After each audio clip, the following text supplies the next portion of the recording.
I watched I watched a little bit of the VOD from last session, and I couldn't figure out why you guys were laughing so much. But I realized that in my rhymes, I meant to say butt stock, but it definitely came out butt cock. So you guys were all laughing about that, and I had no idea. I was like, why are they laughing? I thought my rhymes were pretty good. They're saying it's terrible though. So yeah, Yeah, that butt happened. stock made a lot more sense because I was pointing at my sword and I said butt cock, not the right word. Meant butt Nope. stock. That's I not mean, what you said. if I can think of something that's going to make me giggle, it's just anybody randomly putting butt and cock together. Yeah, I meant butt stock, an actual good rhyming word for throck. What's a butt stock? It's The it's butt of a stock of a weapon, or Yes. is it all one word? it's usually used for A guns. butt and a stock are synonyms. You don't really usually say both. But whatever. I'm thinking like butt stock. Yep.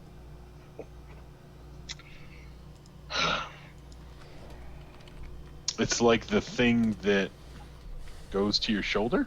Mm-hmm. The butt or the stock. Butt stock. Well, I think it's the butt that connects to the stock. I think is but it's for a weapon. It's not for a sword, right? That's more like the guard. Mm-hmm. Hilt.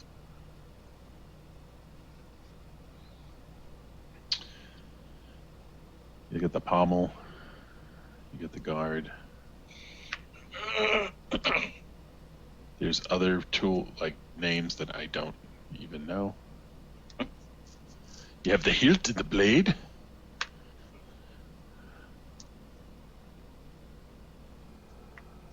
Regardless, not the word I said. Oh, we know what you said, and we know what you meant, Mm-hmm. and you meant what you said.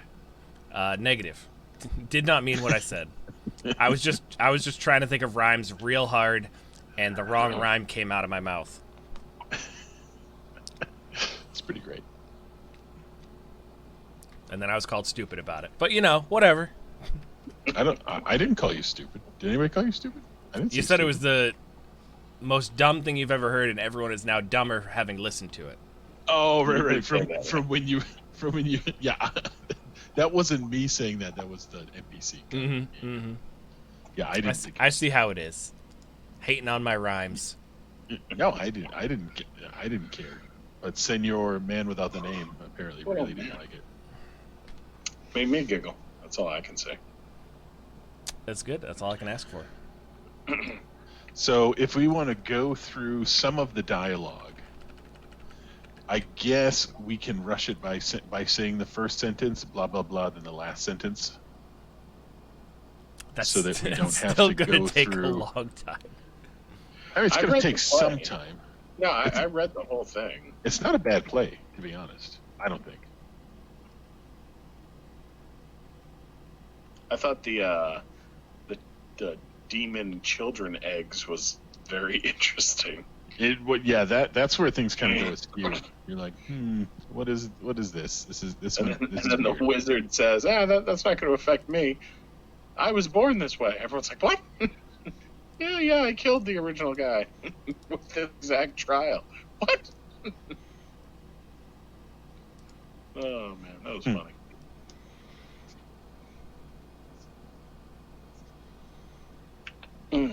Yeah, I think that's easier. So,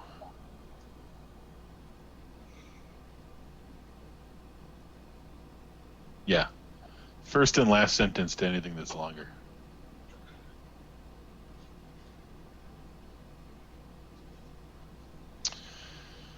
There's going to be all these rules and stuff going on that's going to make my life a little interesting. So,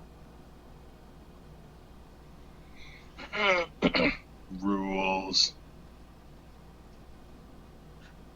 Justin, are you on a cruise? No, I wish I was on a cruise. This is one of my vacation shirts. Indeed, I can tell. It is very. love one another and love that shirt. That's what we're getting out of this. Amen. Meeting the cast and crew.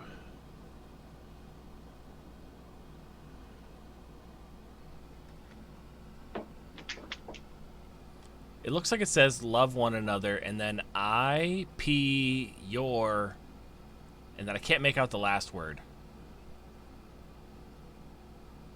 They're numbers. Oh, okay. If they're numbers, then it looks like it says I, P, your $1.99. It says 1 Peter chapter 1, verse 22. Oh, I was so close. I said P, and it was Peter. Mm-hmm. And P, your instead of Peter is real close. I'll P, your That's Peter. sweet. So to recap, there are 5 cast members that are involved in this play with us. Who's playing what roles? I can think of 3. 3 actual cast.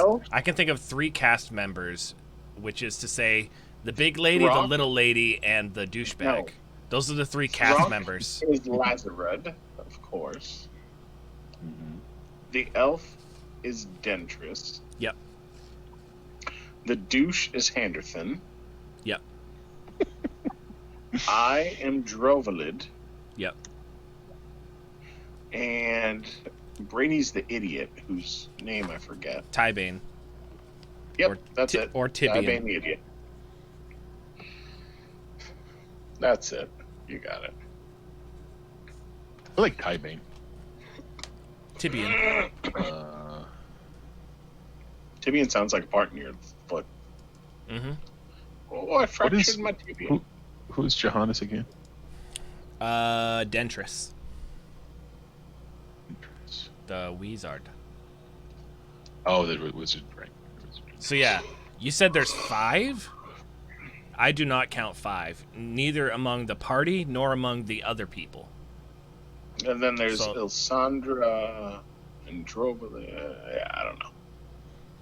We'll figure it out. Who's gonna speak Ilsandra's lines? Who? You. Ilsandra should. You. Cal Sinica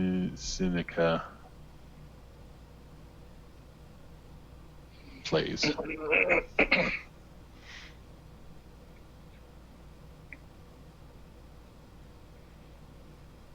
Enter Drovalid. Don't mind if I do. This is a different type of play.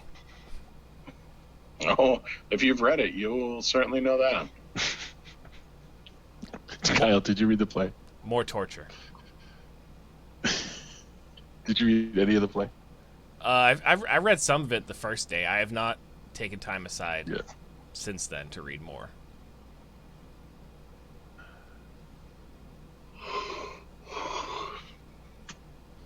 You sounded tired again. Oh yeah, definitely tired, but that's okay. I don't think Wednesdays is a day for you. That's why I was napping.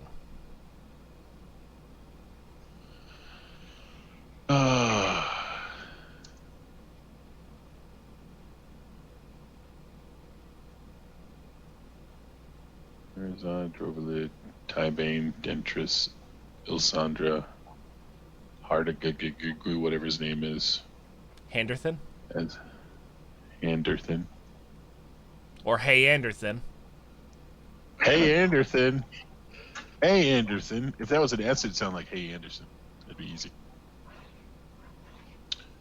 And then Chorus and what the hell's the person who narrator? Bailiff Is Delore. Oh, yes, Delore. Who's befriending who? I got the hunchback and the Boisterous lady. What did you call her? Diva. The diva. Diva. Mm-hmm. Who else? Prima donna. That's it for me. I think that's enough. Right. Who else is befriending who? I am befriending the little lady, apparently. Calcinica? Nope. Nobody likes the douche because he's a douche. Not yet. Nobody wants to befriend the bad guy. He doesn't really have any redeeming qualities, and we are not that pompous. You know what? Carrick says Brady should do it because he messes everything up. Yeah, Brady We don't hasn't like made friends with anybody, so Brady needs to make friends with That's the true. douchebag. He did Robal. He made friends with Robal. Which one's Rabal? The guy who I set on fire. Yeah, that doesn't really count. Carrick said he did most of the work on that one. No. You inspired him not to kick you guys out of the... Yes, Carrick inspired you guys to not get kicked out of the theater. What Brady did was, on the first day, he spent some time to get to know him, his needs, his wants, how he prefers Brady to play his role, and the goal was obviously to continue to smooth things over from the setting of fire and whatnot. They had it coming. What could someone possibly do to have that come? Yeah, list of things didn't expect was light person on fire. Did not expect that one. I was sitting there, I was like, I can heal him, but I don't know how to fix this. See, that's the thing, John. Sometimes you can't fix things. You got to roll with it. Yeah, you got to change the narration, man. But the whole plot was us being these characters, so I don't know how I would. I mean, you can't just light people on fire. That's not generally acceptable in any culture. I don't know. To be fair, he wasn't lit on fire unless he failed a reflex save, but he only took 1 fire damage. One's enough. Just like gonorrhea. One time is enough.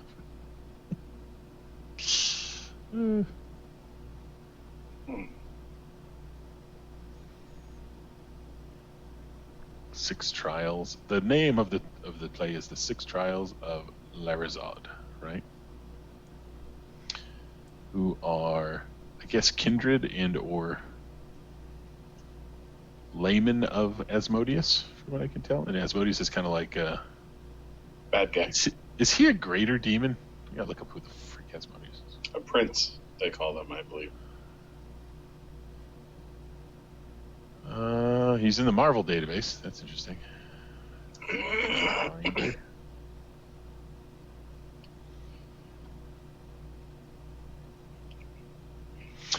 Is the most powerful of the 9 archdevils that inhabit hell, and the only one of hell's rulers to claim full divinity. Oh boy.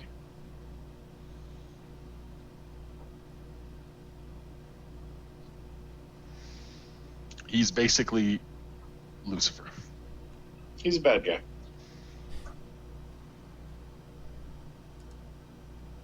He's a bad guy. Just because he has bad guy does not mean he is bad guy. No, this guy is bad. This is like a Diablo-esque. Ralph, I like it. This is like a Diablo-esque archdevil. Thanks, Zangief. Ooh, this is a good one. This is cool. Give you some color commentary. He looks pretty BA. I don't like color commentary. I like my commentary in black and white. He's pretty black. Picture guy from Legend. The little so he's Tim Curry? The little furry fawn guy? No. The Gump? Yeah. No, it's not the Gump. More like a clown-like character. No, that's a different Tim Curry. What is his name? He plays the darkness. He's dressed in drag and a lot of... Yes. Stop! Wrong Tim Curry again. Stop eating my sesame cake. Yeah, he just has his cheeks full of cake and then slowly spits it out. I mean, he's a maitre d' at a hotel. He's just wearing a tuxedo. I love you very much. Oh yeah, I love you. His actual character is literally called Darkness. He's the epitome of darkness. So that's interesting. Tim Curry's got some weird roles, man. I love this. He's got a lot. We could go pretty deep. All right, so Anyway, the picture of the darkness from Legend. There we go. That's what Asmodeus looks like. I attack the darkness. So that is actually my favorite interpretation of the devil. In any in any form, is Tim Curry in Legend. Oh, I was gonna say, I'm so confused. What are you talking about? You know what my favorite type of Lucifer is? That type of Lucifer. Like, he's just so dark and brooding and charismatic and horribly beastly at the same time. Yeah, it'd be like if you took Beauty and the Beast and made him smoldering and evil. Well, the Beast was a little bit evil. I wouldn't say evil. All right, gentlemen. Selfish. 7 days and counting. Day 1, our characters get their parts and spend much of the remainder of the day being fitted for costumes, other than what we just did, meaning the crew, etc. Right? Crew, the troop. Some of it is some practical makeup. Some of it is some costuming, materialing, and magic and illusionary crap. They are each customized costumes for each of our sizes and Carrick's, girthy situation. Where's my whip? I need a whip or scourge, something. Yeah, they're definitely gonna give you a whip. You are still encouraged to bring all of your favorite gear, armor, weapons, blah blah blah, to the fitting, because they'll be in the final play. Yep, they will. So they'll have to be incorporated into the final spectacle. Millick's doing much of the costuming and discussing around the costumings, blah blah blah. Millick, what I want here is little wings that come off my monkey. That would be pretty sweet.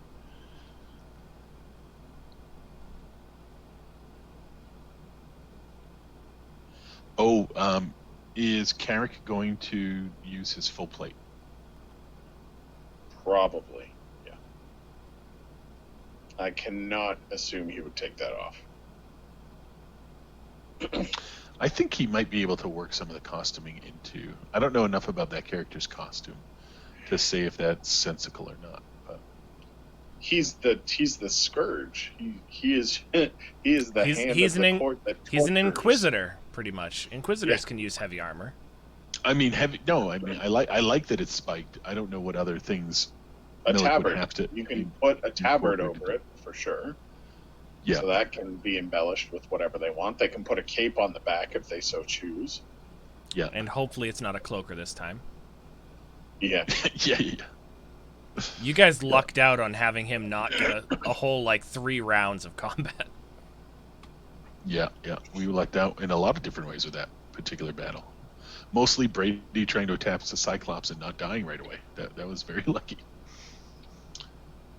Anything else you guys want to do on day 1? Our time expires with the final fitting and whatnot. And they tell us to go home, I reckon. I mean, part for the evening, yeah. And be there bright and early tomorrow, says Robble. Well, I mean, how many hours do they leave us off, really? Well, we wanted to do a patrol, correct? So you're out by dusk. So you could do a patrol if you so choose. So Brady goes, are we off to rest, Carrick? Off to arrest Carrick? What has he done this time? Are we off to have a rest, Carrick? I'm not sure. What time is it? Dusk. Whatever the frick dusk is. 7? That depends entirely on the season and place in the world you are. Yeah, it's very different. Well, I mean, we're pretty central. Let's assume it's a globe. I mean, basically, we're in North America, right? If we think about it. Yeah. Or Asia, either one. So I guess the time is relative. I really don't know. We're in the northern hemisphere of this continent, so. Which apparently includes North America and Asia in John Mike's mind. Well, because it's really wide. So I don't have a scale for it. So okay, let's say it's 7. We know that everything goes down at around 3 in the morning, so we'd want to get out by 2. So from 7 to 2 is what, 5 hours?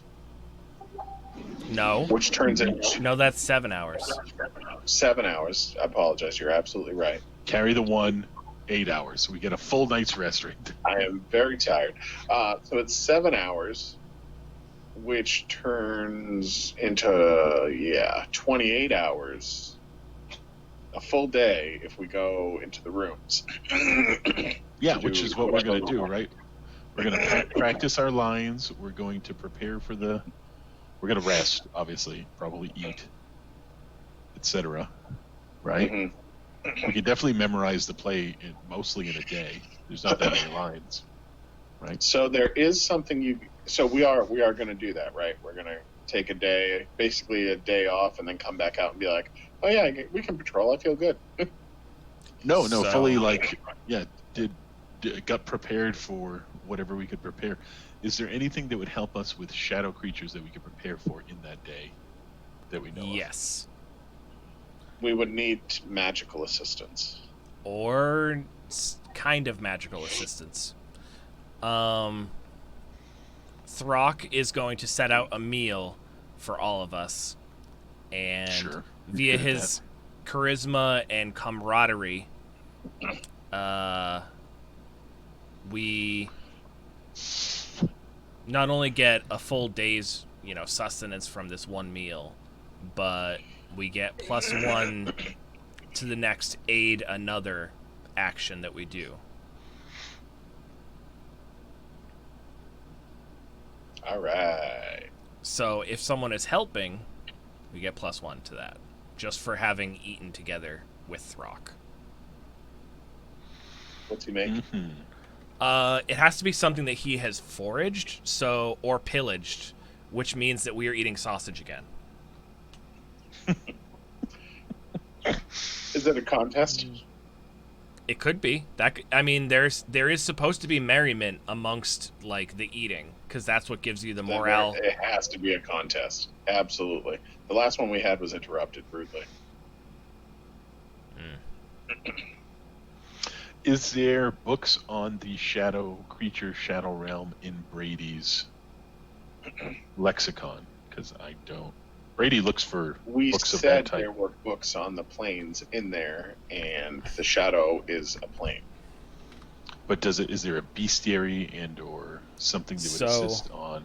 For a solid 20 minutes last setting, by the way, I was trying to find any source of information I could about what the shadow plane smells like. Not gonna lie, I was a little bit distracted because I was like, there has to be some sort of smell. Couldn't find any information, one way or the other. I don't even know what to say. I don't even know what to say. I appreciate your dedication to attempting to track shadow creatures, but I'm thinking tracking shadow creatures specifically by scent causes a variety of concerns. So John, roll a percent die. You're going top 25%. And you find information specifically on the shadows in the day you spend researching in your room. Roll a d20. Delete that d20, then roll 2 d10s. Yes. 75. Yes. Exactly 75. Okay, you found it. You found it 10 minutes before you're about to leave to set up for the night. That's funny. All right, so I know shadow creatures are incorporeal. Incorporeal's the right word, right? Incorporeal. Yep. Do we say corporeal? Or do we say I do. Incorporeal. I say wispy. They're wispy. I'm going to have to now do the little button. Oh my god, we were both so off. Incorporeal. Mm-hmm. That's the English way. No, that's the Google pronouncing way. Incorporeal. God, we were terrible. Incorporeal. You have to slow it down to say that right.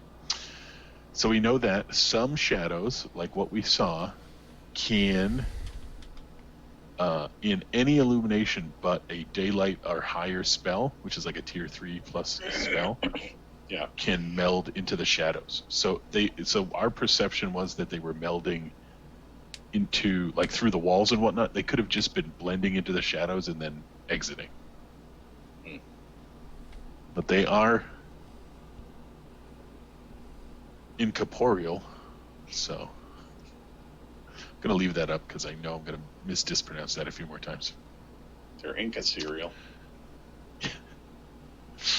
So there we have it. So what do we know about creatures of that type? What do we need to combat them? It should be in the entry, I reckon. No, I'm just saying generally, without even Brady doing research, what do we all know about shadow creatures? They don't like light. Light's bad. You need magic to hurt them. Magic or higher, right? So I think all of us have a magic weapon at least, correct? So if we're hunting them, we're not going to get absolutely decimated. The monkey does not have one. The wolf does not have one. No, she doesn't. So those are the ones who can we bless the monkey's weapon with a oil of Possible, but is it worth it? No, I'm just saying, is it even possible? Yeah, that's the question. Like, do we bless the dog's teeth so that they, Actually, let me see if bless weapons. That's a spell, right? Can I do bless weapon? I wonder if I could bless. So Johannes does not have a magical weapon. Oh, we need to get Johannes a magical weapon. Oh, it's a paladin level. A paladin spell. That's why I don't have access to it. Interesting.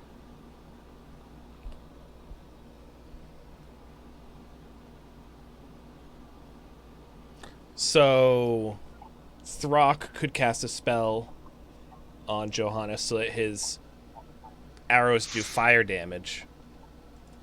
Mm-hmm. But is that magical fire damage? I assume so. What's the spell? Flames of the Faithful. Touched weapon gains the flaming property, which is, yes, a magical... That should be like a +1 or 2 property, right? +1. Good.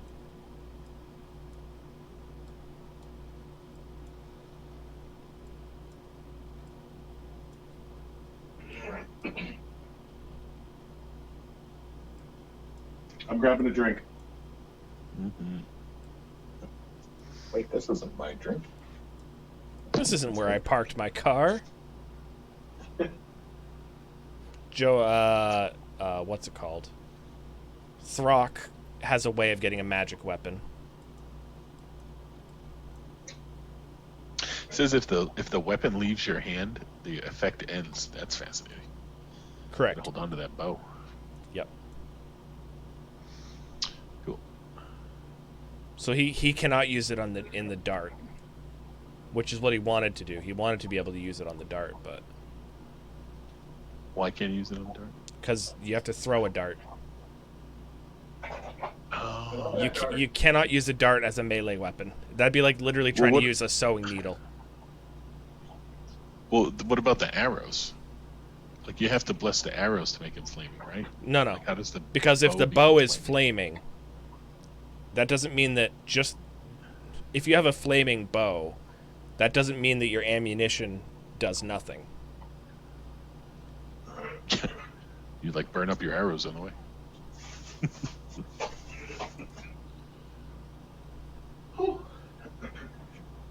See what flaming arrows do. Flaming arrows are not what I'm using, though.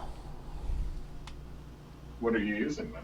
The specific flaming magical enhancement to a weapon.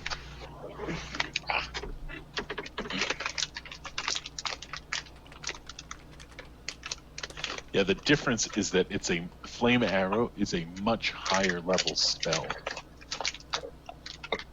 So I wonder.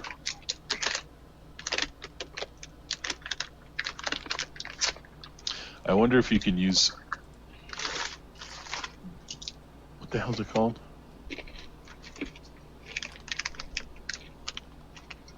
Something of the faithful, like flames of the faithful. Yep. Touched weapon gains the flaming property for 1 round per level. 1d6 fire damage on successful hit.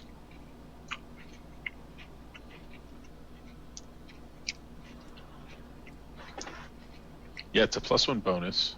Evocation.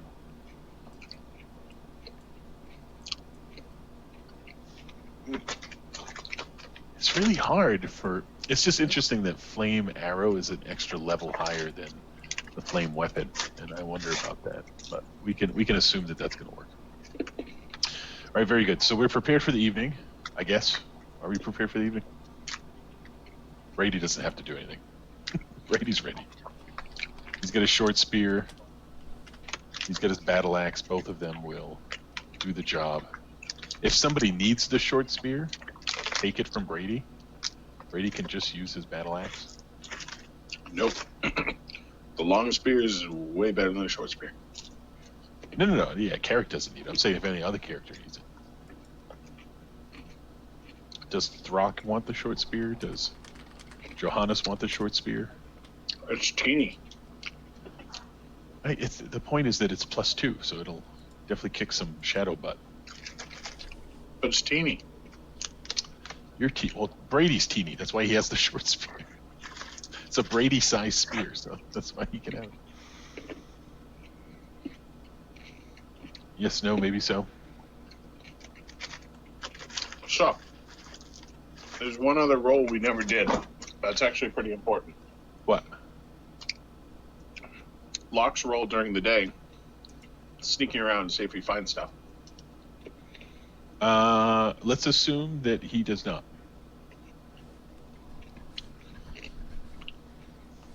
Which is probably what you didn't want to hear.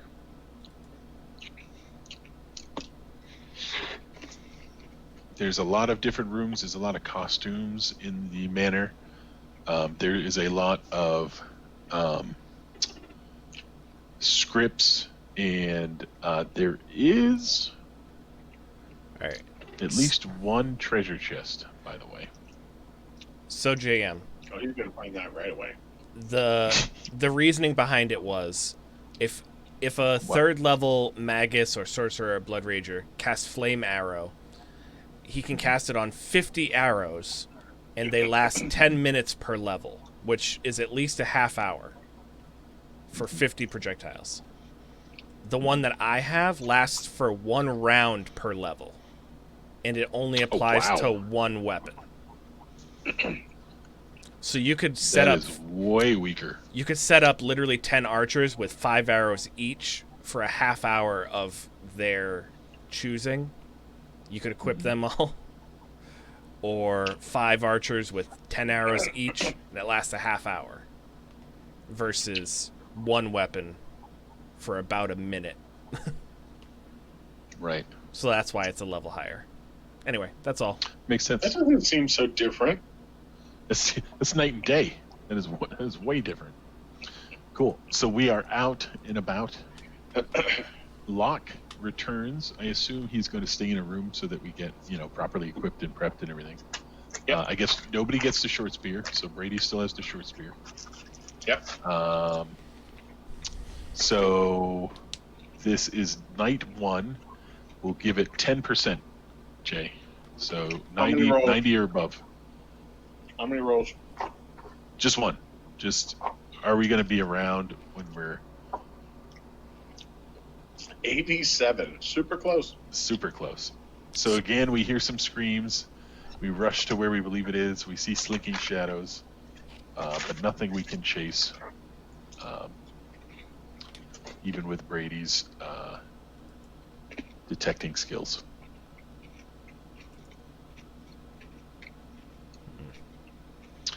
So the second day, my good friends, we arise.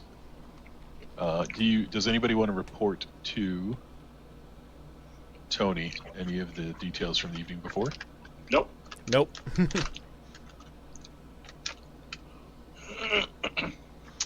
Day 2, my friends. Most of the day consists of us learning their lines. We already know our lines. We had an extra day. Yeah. Blocking of motions and actions during the play. That's going to be just basic practice. Robble spends most of his time working with Milik to get all the lighting and effects under control, blah, blah, blah. But we definitely need to practice more with each one of our cohorts. Cohorts is a good word, right? And so that day expires pretty much without anything of note in the rehearsals. Again, it's dusk. Do we have a similar strategy as the day before? How's Lockdo slinking around the place again? Locke is practicing his acrobatics in a detached fashion. So, since he again doesn't find anything of note that would interest the party as of yet. He does again note that there is one treasure chest up in what you believe is the manager's office. Really not a good idea to mess with that at this point in time, because it'll cause a lot of disruption to the playhouse. As you know, only if he takes something, but he would be curious what's in it. So, I didn't realize that the day was ending right then. Am I allowed to make a roll for the previous night? Yeah, you can. What did you want to do? So Johannes takes a jaunt into your room with your permission, Brady. And sure. He's going to pore over your books with for knowledge of the planes, which he has none, which means that we get advantage on this roll. Yeah. Oh my god. So I rolled 2 d20s. Guess what the results were? A 1 and a 2. A 2 and a 1. No, very close. It was a 3 and a 4. So he finds nothing. Nothing that Brady doesn't already know. That's for damn sure. Yeah. Did you know that this plane is called...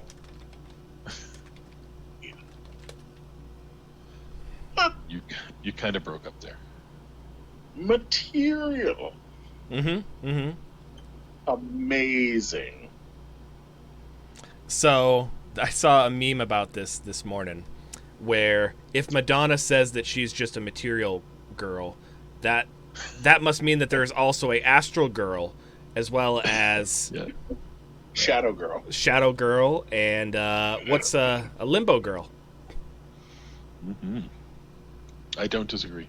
So I click Shadow Plane on D20, and it just leads me to the front page. So I don't know if that's a broken link or whatever. Probably is, yeah. On the D20 PFSRD? Okay, I got it. Yeah, I had to click something else. Oh, okay. So what Brady shares, the Shadow Plane is eerie and deadly, that grim, doesn't colorless. sound like Brady. It overlaps with the material plane. No, he's reading it verbatim from a book. Yeah, but it's that smaller in doesn't sound size, like Brady. but in many ways... Oh. He's saying this because I can't do a voice while I try to read. It'll be challenging. Mocking reflections of the material plane. Oh, and suddenly we're going to have to do some acting on stage, says the person who can't even make a voice while reading. Yeah. One like infused with negative energy. So there's like an inner and an outer shadow plane. That's interesting. And many strange monsters. We know about that one. Mm-hmm. We know spells casters can push and pull from the shadow plane. It's doing things such as shadow walk, etc. And you can obviously pull shadows from the plane, creating shades or greater shadows, lesser shadows, which probably is ill-advised.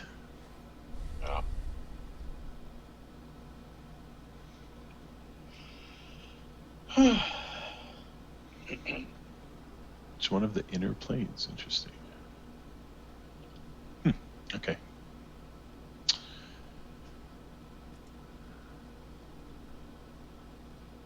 Did you guys get all that? Because apparently you wanted a voice. I'm just saying, I think you should go get medical attention. It seems like you had a stroke. You just started talking all funny. I was talking in tongues. Talking in tongues. All right, so we'll do 14%. So 80. 6 Oh, so and above. yeah, lock totally unlocks the chest just to look in it, and then he Yeah. can relock it once he closes it. Yeah, he finds a lot of interesting thing, a respectable sum of gold, no equipment. He finds various scraps of plays that are either mostly written or half written. That seem like they're proprietary to the director. Does he see Mad Eye Moody at the bottom? No, he didn't. No. Yeah, Shadow comes out and attacks him because of the Shadow Plane reference, right? So, what are those things called? What are they called? Dementus. Dementus. Well, it was actually a boggart, but whatever. Semantics. Yeah, boggart or a Dementor. Either one can come out of that box. But then you have to call it, what is it, the Gimp? Its name has to be the Gimp. Anyway. Or Gwyneth Paltrow, for those who get that reference. Oh. Rough. 13, so nothing on that one, man. Yeah, total, absolutely nothing. So then we go to day 3. Does anyone? Oh, by the way, does anyone want Carrick to make something? Because giving him a full day with a forge. So Carrick in character brings up, should I be making stuff for anybody? And Throck scolds him and says, you should be studying your lines. My lines are perfect. Did you not see? But he takes out his scourge. And he says, "But if you want to practice, I mean, Scourge? yeah." What's a scourge? I thought it's a pokey thing. I thought that's like a shiv made of iron, pretty much. No. That's what I thought It's a like scourge. a whip with terrible things embedded in it. A scourge. I see. Yeah. The whip, right? The lash that he's going to hit with the main character. Yeah, it's like a I don't flogging know why. thing. For some reason, I don't know why Carrick would have one of those. But he asked could've for brought it one. with him. He asked for it. Yeah. Yeah, but he's gonna walk around with it. Just It's like a a dead weapon. one. It's If part of his if role. He's given a weapon. He doesn't give it back. When has he ever given it back? It's a Never. prop. You don't No. take the props home. No, it's not a prop. They said it has to be a real weapon because it's blood sport. So this is like a real weapon. Oh, I see. Okay. I'm not going to disagree with you. Yeah, it probably is functional. We probably want to look up what that weapon is, by the way, if you're going to use it. He's going to have to Specifically- use it on Throck. Yeah, specifically if you're going to use it on Throck, then yeah. I'll start looking up, see what I can find. What were you than going to say, whip. Kay? I forget what. I want to say it was from WoW. WoW said that a scourge was like a hot poker was like a scourge in one of their like interpretations. Yeah, Interesting. maybe. I mean, it could be used as one, right? I would think you'd be like Negative. beating somebody. There is literally nothing sharp and pokey about a scourge. It's like a flogging item. Yeah, I would think you'd have to beat somebody with a hot poker instead of poking them with it, and that just seems not right for a variety of reasons. That would suck. Or For the one getting beat. or the opposite, trying to poke someone with a thing made of cloth. Yeah, with the whip, that would make no sense. So Robble starts full dry runs. We're in dress. Ooh. He spends much of his time with Calcinius and the PCs. And the PC playing Larazon, just to make sure that he has those lines good to go. And does he?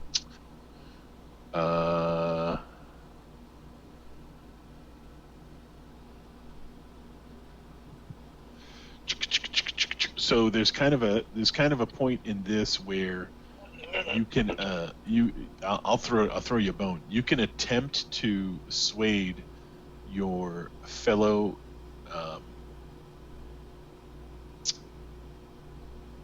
troop members to become friendly with you, which you may want to do at some point during the third day, which will allow them to aid you during the plays. Now that you should be much more comfortable with each other, you feel like you're getting in the flow, you're getting the grooves, you've practiced your lines. So I'll give each one of you guys an option to try and befriend Milik, Delore, Calcinica in I'll call him Thiesing. His name could be Thessing, but I'll call him Thiesing. All right, I got if it. you so choose. Well, Thessing or Thiesing is Brady's jurisdiction. Yeah, right. Yeah. I mean, anybody has the option to try and befriend anybody, so I don't want to limit anybody on anything. But They obviously, have we've an been entry. spending. What was that?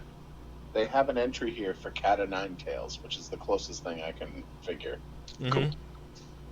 It's just a D4 for damage per round, but it's there. Yeah, good. So, does anybody want to attempt to befriend anybody? Carrick is afraid that the lady is going to get more forward. With Yeah, him. same. But he likes the hunchback. I mean, being friendly is being friendly. Yeah, but she's already getting too friendly, and that was hard. I mean, that might mean it's easier for you to be friendly. You know what I'm saying? Or it makes things more volatile and risky. Crap. I mean, potentially. He had to say it. Risky. So now he has to do it. No, I didn't know said risque. Nope. I didn't know that was I a heard command word. I did not I know that was heard a command. I'm going to remember that. That's my reverse safety word. As soon as you All right, say it. so Carrick and Milik, give me a diplomacy roll. Oh, because he's great at that. Yes, he is. Straight roll. Just straight shot. No bonus. No penalties either, but it's just a straight. Charisma. You get charisma. It's a 10. But he rolled a 17, so not awful. It's good. And your charisma 0, you said? Is that it? Yeah, he has a 10. Oh, he has a 10. Okay, got it. Yeah, so because you were spending your time getting to know Milik better, it reduces the EC of the roll. So you're able to befriend him, and he says he will aid you as well as he can for the remainder of your time in the play. So it's good. And then he goes up to the fat one. Delore. She's not a bore. So do you want to throat wobble with me again? That's my question. Wow. I didn't think you'd go that deep so early. Throat wobbling is a real thing, Jim. It's an actual butt I know it's a real thing, but it's not really streaming appropriate. But I get what you mean. Wobbling. W, sir. Hold on, I gotta look. Oh, I'm distracting myself. Sorry. Where is her? Got it. Okay, she's not actually as hard as I would have thought. I hope so. Well, I would assume she's very soft. Not as hard as I thought. All right, go for it. Go What for am I it. doing? I thought I was just singing. I mean, you're just straight rolling, I guess, again. So. Well, luck not always on your side twice. So he rolled a 19. No. Get picture, you liar. Yep. You rolled a 19 for your dirge too. That convinced her that she would coach you. So you're 19ing it up with the fat lady. She sings.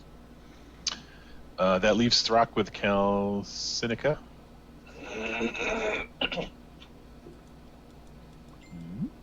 Mm-hmm. Do I need to roll? If you want to, you don't have to do anything. So Throck goes over and says meekly, you've been a great help for me learning the local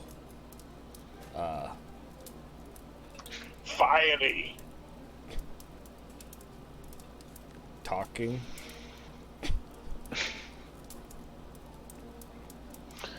the lines. Is that what he says? Well, what he meant was the local like dialect and like. Oh yeah, giving her the skinny on. I mean, this is archdevils and devils, so I don't know if the local dialect would assist in this particular play, but I get it. It's, Learning Infernal would probably be better, but all right, so I'm gonna roll, see how much she likes you me. do that. I got Give me your roll plus charisma total. not diplomacy, just charisma. Yeah. So I got 9 plus 4 is 13 total. You are super close. Oh, I think you meet it. Because he spent so much time with her, being nervous, Yeah. sweaty. I think yeah, she agrees that she'll be your friend. We're meeting the DCs, so we'll assume that means success. Like Rachel Dratch. I feel sweaty.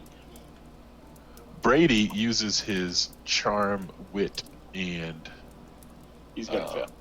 as much pomp as he can muster to Oh, that's always the worst. sway the very fickle, very You're gonna roll a 2. arrogant gentleman. Come on. And 19. Wow, All right. that's crazy. You were just putting too much build up on that man. That is crazy. He is actually swayed by Brady's words, which is Idiot. surprising. Ah.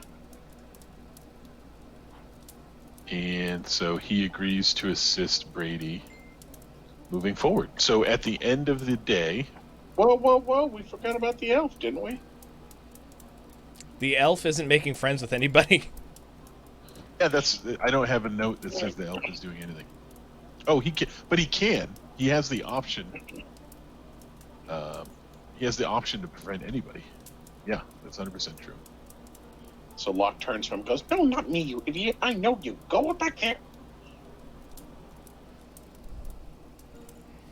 So yeah, he specifically does not want to make friends with the Handerthal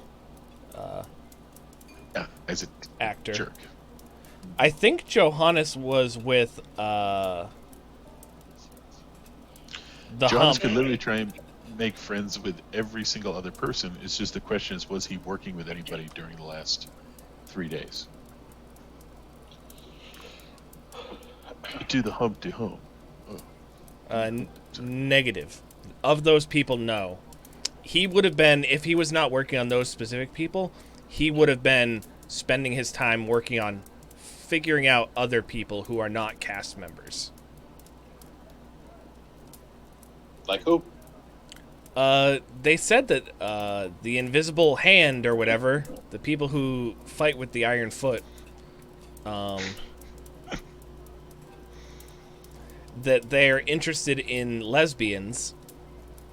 So I'm looking for people that are not players in this, but just so happen to be around a lot or seem to be just involved in other ways. Like playwrights or crap like that? Mm-hmm. Or the guy who I challenged to words. You know, any of those people.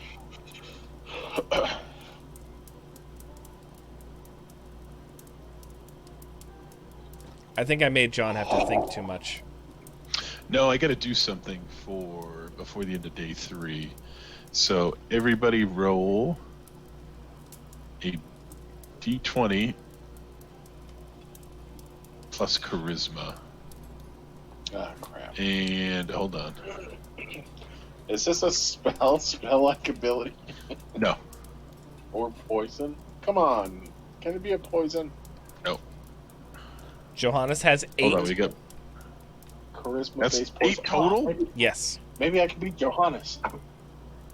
Oh, 15. That's great. Is it? Honest, you suck. Throck. Throck has 14. Good. Can I roll for the dog? I mean, Jesus. No. No. What else do we got? I bet. There's I another bet. character, right? Locke. Yeah. What does Locke Yeah. want? Yeah. Oh, So. Oh, Locke? Locke is not in the party, so it's just up to Brady. So- I mean, he's there, Help you but guys not. out. So Yeah. the dog, who has a -2 to charisma, got better than Johannes. So Brady rolled a 12 plus 3, which is 15. So I tie Carrick, ironically. Makes no sense at all, but that's just the roll. So we got 15 plus 2 plus 2.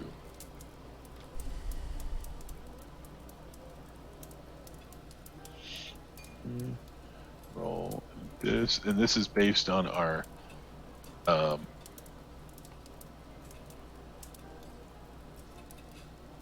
which is 19.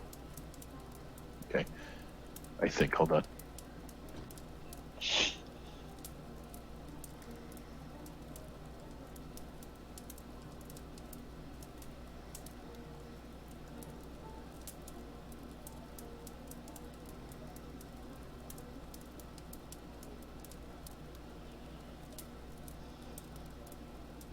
Ooh, you guys get bonus experience. Good job.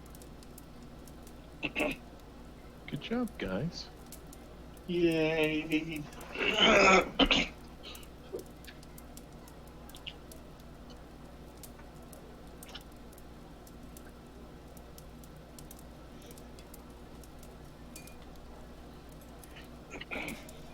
Remember the bonus experience. And then... Okay, so now we got to go through our... Robble takes a keen eye at each of us and attempts to discern where we are at from a preparedness standpoint. He finds that we, for some reason, appear much, much more comfortable with the material than we should have been in this amount of time. No, he could just assume that you guys are just getting it.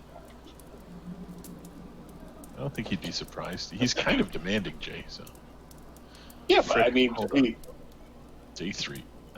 At the end of the day, you should play a perform act check. Go ahead. It's got to be a straight roll plus your charisma, I assume. Okay, oh, so bay. for Johannes, I get a 5 total. Carrick will roll. Roll the 7. Better than a 5. Yeah, this is not good, guys. Throck. I mean, it's charisma based with the dwarf. What do you want? Yeah. Johannes is equally as uncharismatic. Throck has a 19. Nice. 15 plus 4. 18 total. Nice. No, I said 19. 15 7. plus 4. Johannes Can got a we 5. have taken a 10? Because Johannes we can want re-roll danger. that because it is an untrained skill, correct? True, yep. Oh, he Johannes second re-rolled that. second is an 18 plus 0. So 18. Much better result. Let's see if Brady can screw this up. hold on, Carrick wants to take a 10. 16. Wants to take a 10? Yeah. Why would he take a 10? You can't take a 10 Because he's after not you've made a under roll. Well, he never said it was an option. That's not an option. That's right. I didn't give you that option, so you can't take a 10. Yeah, but you can take a 10. You're not under duress. You are, Nope. though. You are. Robble's there, glaring at you. He goes, I thought you were doing such a good job practicing with the big woman. He just scowls at you. Fail.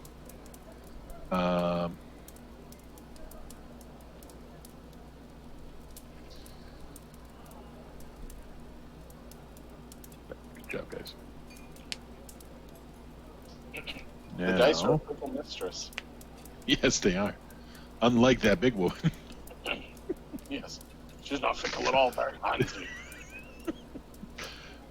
Okay, so then hold on, I gotta get back day 3. Let's see where that leaves us. So each success indicates that you're growing more comfortable with the roll. I mean, Carrick should be super comfortable. He just didn't do a good job. All right, day 3, evening. What do we do? Well, Same. Carrick still asks if he should have been making anyone anything. Did they have a desire? I don't think there's anything obvious to make other than that armor that Brady talked about. That's the only thing God. that I know. Brady But needs that- a lot of money. But that is so far outside of us knowing if that's even appropriate for us to do right now. So let's assume that we're not building. And you need to rest too. You can't be banging at the 4. Well, I mean, you do have. He has 24 over a hours. day. Yeah. Yeah. I get it. So if anyone needed or wanted anything, it's like literally the perfect time. Yeah, but you can't make magic weapons, correct? You can't make Not wondrous yet. items. You can't make any of that stuff. So I think we're good for basic equipment. Yeah, he taps out at masterwork at the moment. Yeah, that's fine. So we're good. All right, so we'll do 20% On it. on night 3. So 80 and above. 52. Okay. We do not encounter any shadow creatures. Day 4.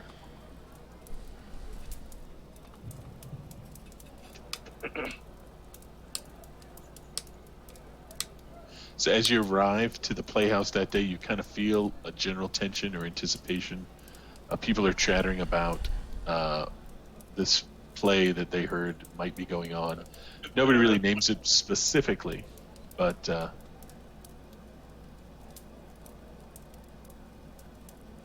you can tell that there's been some promotion of it.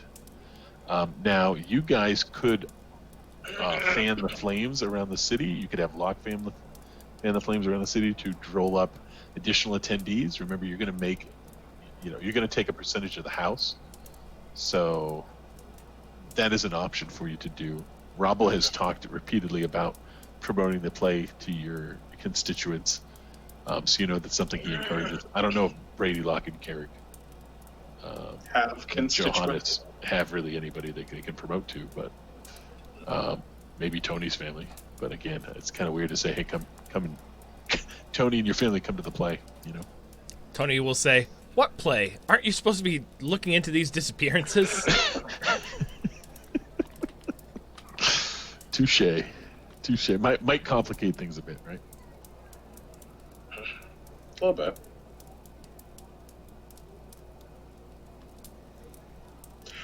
Oh, yes. So, John, Carrick is going to take Brady aside for a moment.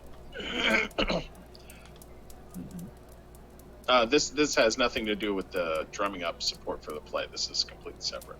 Got it. Brady, I'm having trouble. My man. I got the lines down, but it's just, I have no desire to inflict harm upon others. Like, seriously, I don't. Sure. Like, Yeah, whatsoever. I can see it. I need your help. What do you need, Karen? So, what he's going to directly ask of Brady is to cast on him the night every time he plays, and like basically the big moments where he has to actually act, to cast Eagle Splendor on him, a cleric level 2 spell that adds +4 to charisma.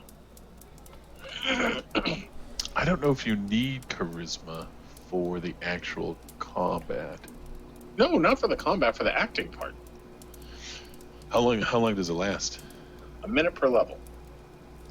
6 minutes. That'll get you through some of the play. He doesn't have many speaking parts. That probably would get you through like one act at most. So I have to hit it repeatedly.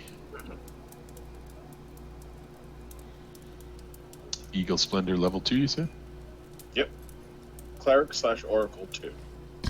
Eagle Paladin Splendor. 2. Bard 2. So instead of aid and augury, I'll do 2 eagles. Did I get 2? Oh, I could even do 3.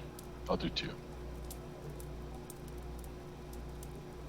2 out of 2. Delete. Got it. So I have Zone of Truth still. I have Invisibility. That's the moneymaker. I'll keep 2 Eagle Splendor.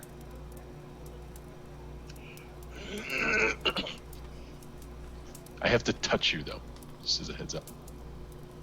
That's fine. We're actors. Very handsy.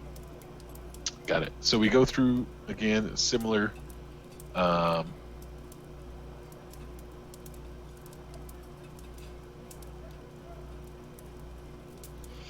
similar. We're feeling like we're grooving.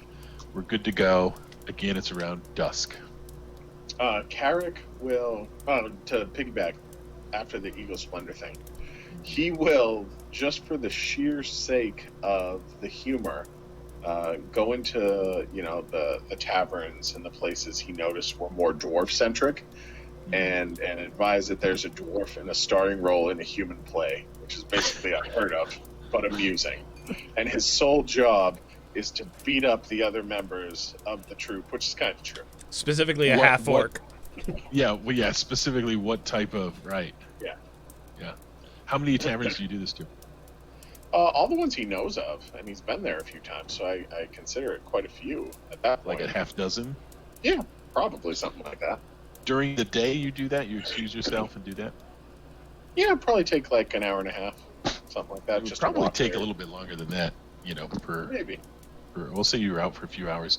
So while you're traveling the town, you hear the town crier announcing that there's some legendary skilled adventurers playing at the royalty, that have played at the royalty of 10 Kingdoms, according to the director of this play. Oh God. And that they will be on display shortly at Robble's Theater. Uh-oh. So you hear them, hear ye, hear ye. I am the town crier who sounds a lot like Brady. I was talking to John Cryer. Yes, John Cryer did all that. Yeah. Man. All right. So you notice that. As you return, some of the dwarven onlookers say, "Are you the one playing in that play with the humans?" Yep. They laugh heartedly, and you're not 100% sure if they're laughing at you or with you. But they slap you on the back. They're like, "Oh, you can't make this stuff up." No. But considering they're actually paying me to whip the hide off of a half-orc, I mean, all in all, It's going to be a good day. it's not a bad day. That makes them. Throck walks by and gives you the look of a wounded dog suddenly. I don't know if Throck's with Carrick at this time. He's on his way back. No, after he's I going thought along. he said that he returned to the on playhouse. his way to return. Oh, okay. On his way back, he heard the town crier. He saw some of the dwarves who had heard, Okay, from obviously the loudmouth dwarves at the different taverns. They had spread a little bit about what was going down, and they're like, "Are you him?" Right. So now he can return Okay. if he so chooses. All right. Gents, So now it's evening. good news, bad news scenario. Sure. Yeah. Really? What's the bad news? Oh, you want to start with the bad, did you? All right. So, our main monocled man over there has paid the crier to go about the city, telling them that number one, which is true, I'm a legendary hero, but number two, that we can act. Ooh, I guess that's a good thing.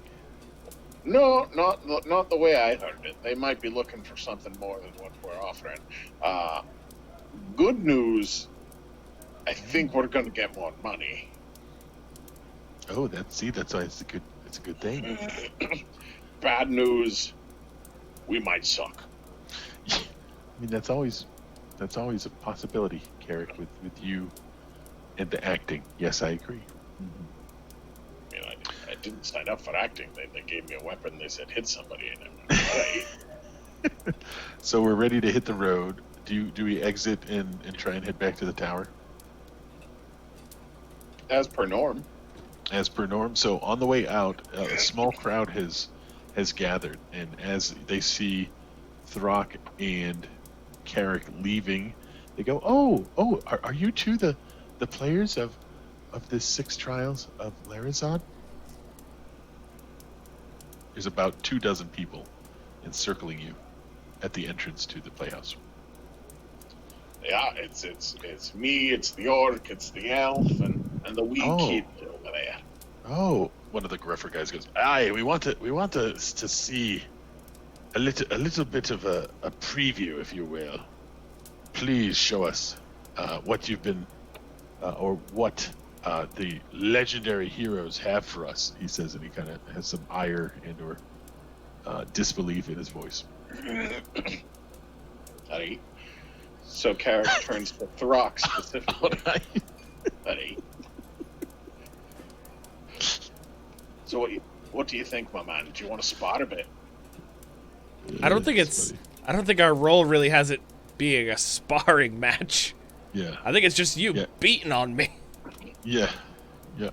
Brady agrees. Yeah, I think that's what we're doing. Yep. Yeah, well, I'm not just gonna start whipping the man. That's Throck, why don't you just go up against the pole and if you want to have a very defiant looking stance, Carrick, and give him hell. It'd be wonderful. gonna. So read 4 lines between the two I of did you. say I always have the prop on me. So You did. yeah. You definitively said that you have that with you. Yeah. So read the whipping scene. So if we look up. Yeah, I know where it is. I got you. What the hell's Pete, his I name? got you. Drovalit. Drovalit. Like 4 short lines. Give me a second. Oh, excuse me. I bolded Tybane's lines, but I did not bold anybody else's. So. No, I can find it.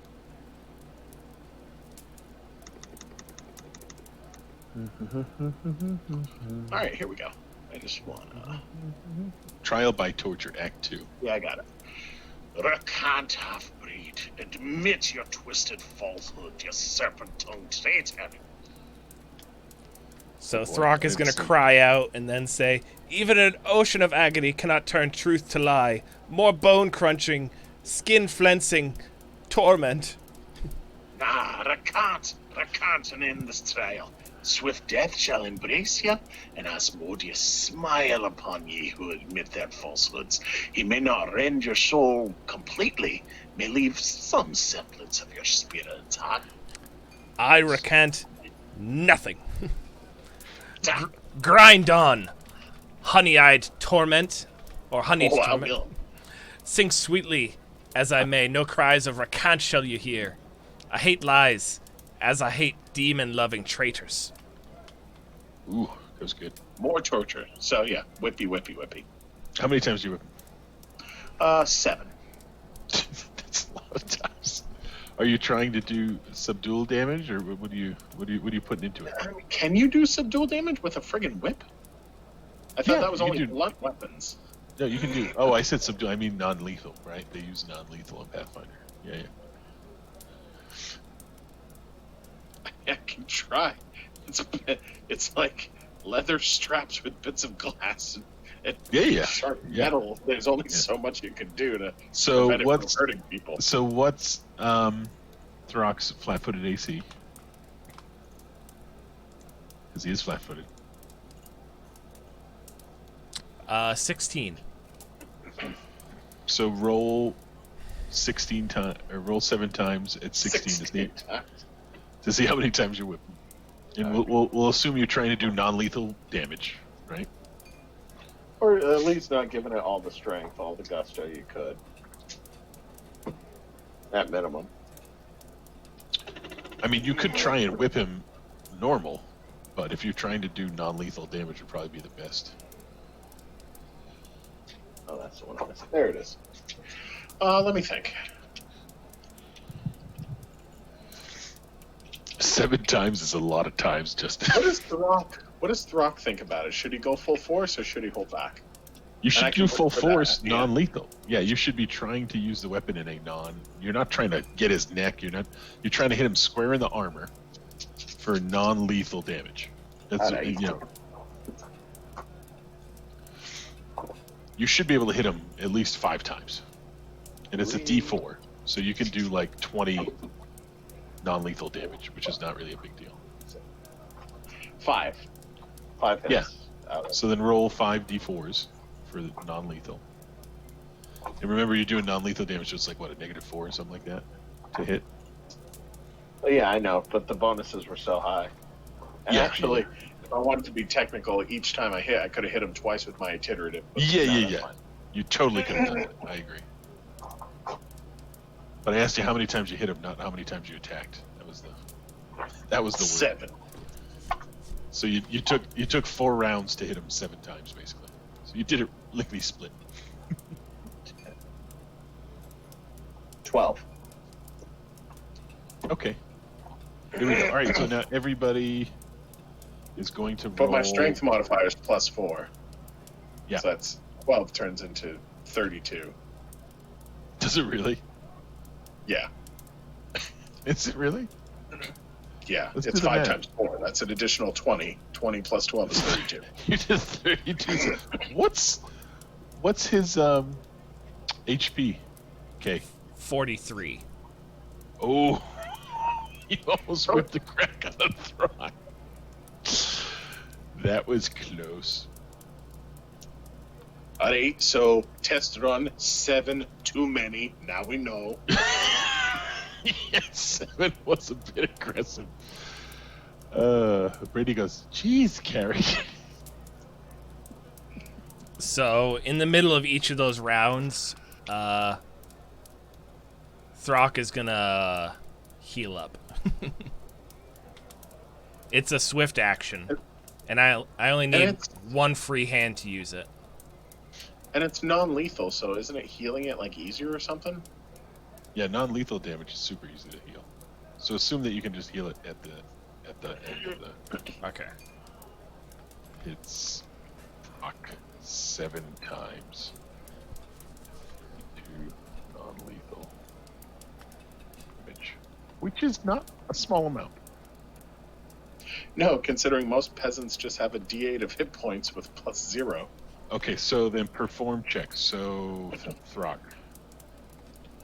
Okay. Eagle splendor, Brady. Eagle. 20. 20 total. Excellent, Throck. Once again, you impress me.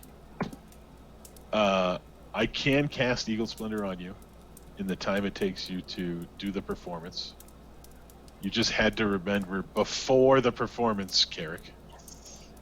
So plus Eagle Splendor is an 18. That's good. Without Eagle Splendor, it would be what? Still above 15. 16. Right? Yeah, so that's not bad. It's just a +2, but every little bit helps when you have +0. Yeah, no, it's a huge swing. It's a 20%. It's a 10% right buff. So. Yeah. Brady didn't really do anything, so I'm not going to roll for him. Well, no, maybe I should. Maybe Brady does a bit of razzmatazz at the end to say, "Look at the flesh-rending strikes of my brethren here as he strikes the what is it called? Here, the right? So Yeah. you're aiding in the performance, Yeah, I would think so. so you would get a +1 to that roll. Okay, why would I get a +1? Because we ate Because together. Yes, because of the meal. The next time you Oh, yeah, ate, that's the fine. next time you use an aid another action, it's +1. There we go. Cool. And because Locke's there and he said, screw it, I guess it's practice, he's just going to do some acrobatic crap in the background. Brady rolled a 19, so Brady plus XXX. Wrong die. Locke puts on an acrobatic show. Rolls an 18. Holy crap. Good. Yeah, which is over Johannes, do you do anything? You can say no. Pretty 30. much Oh, it is almost exactly a 30. Yeah, Locke rolled a 30 for acrobatics. Yeah, he did just fine. Johannes is gonna also ham it up about how much damage Carrick did to him. It's a Look at the flesh rending off his corpse. ooh, he rolled an 18, which is good because his charisma is 0, so it's only +1. So we're doing well now for this impromptu crap. The night of, we're going to suck. Just saying that. It doesn't matter because by then the tickets will have already been sold. Oh no, no. Definitively matters.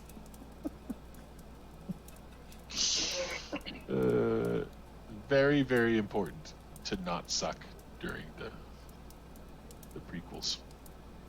Okay, so DC 15. We all passed. So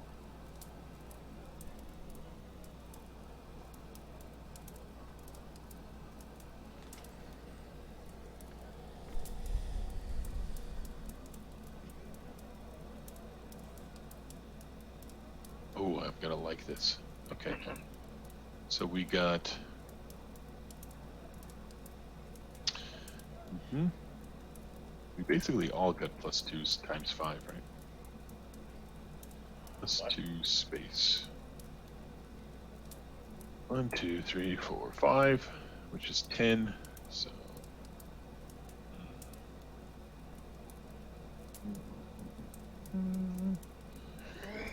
I hope I'm doing this right, because if I'm not doing this right, I'll have to convert or do something at the end. Okay. So that evening. Okay, so 20% we did the last time. Hold on, correct? what happens with the crowd and all that? Oh no, they loved it. They thought you guys did an excellent job. Everybody's cheering. There's a couple score of people, not couple score plus and a half. Score is 20. Couple dozen people give you a rousing applause, and that's it. Had you not done very well, the crowd would have done different things. So you guys did a good job. So that evening. 20%? Yeah. We did 20% the last time, right? Kyle? Mm-hmm. Yeah, we did 80 plus, right? We'll do 75 plus now. 25%. 78. Bingo. Oh, snap. All right. Let's do this. So this time you hear what sounds like snarls and again a few screams about 60 feet down an alley as you guys are what are we calling it? Patrolling that evening. All right. So we roll run. roll a perception. We'll do Locke in Johannes. Nat 20. Do you need the total or just Nat 20 good enough? No, yeah, that's good. 25 total. Oh, really? You both did fantastic. So you believe it's 60 feet to the west that you can hear the snarls, and it's towards a darker alley where there's some lower, I don't know, lower class? Yeah, that's the best way. Lower class housing. So you have like some throw-up tents. You have some kind of open concept dirt floor type housing's not even the word for it. So it's not a nice area of town, right? Right. So what do you do? We're going to follow. We're going to see if we can stop what's going on. So Locke's So it's going 60 at full feet. sprint. Yeah, full sprint run action. He can get there because 20 times 3 is 60. But that's all he can do. Yeah.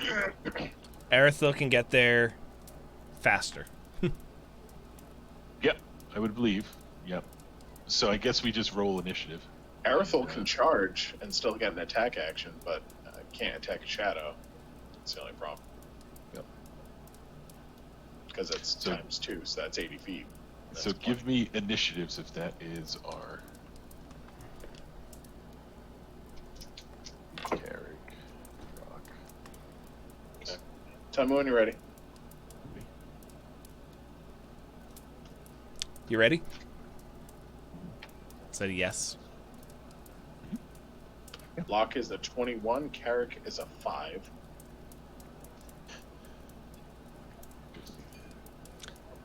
Johannes is a 15. Throck is a 13.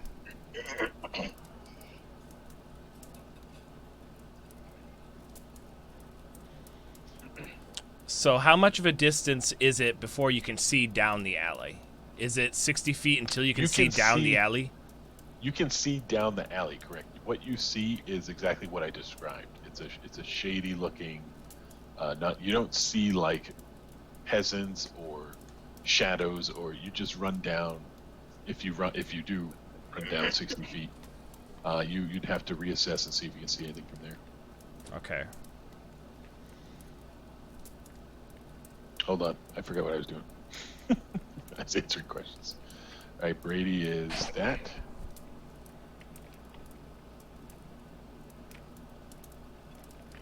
The son of a bee. Okay. One tick, because I'm gonna put it in order.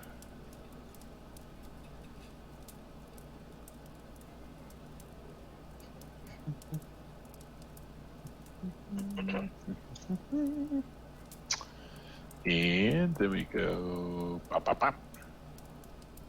Don't you Oof. pop, me. Ooh.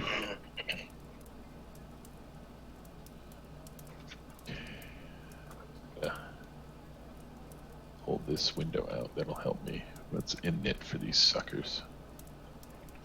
Init. Why isn't it always? Oh, improved. Shit. they're fast. What's is there in it then? Where the freak is it? 4 d8s, Jay, 3 times.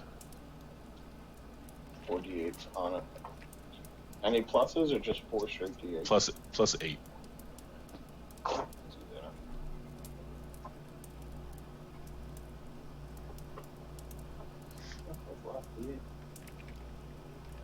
Okay. Plus 8. Alright. Okay, got it. Oh my god, their init's ridiculous. 22 for the first one.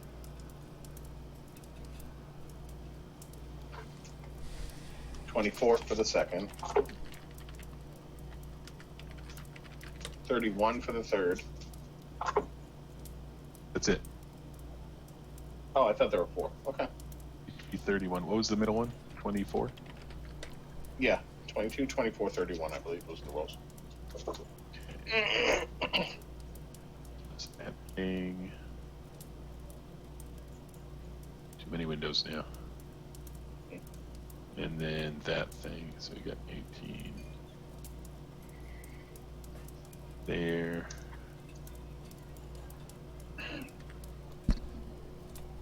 And this is that number. So it goes something, lock,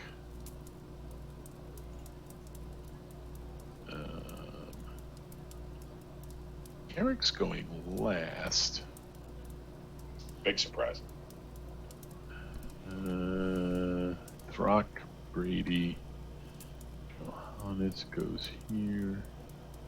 Okay, so you hear as Locke was booking down the alleyway, correct? As soon as he heard the business.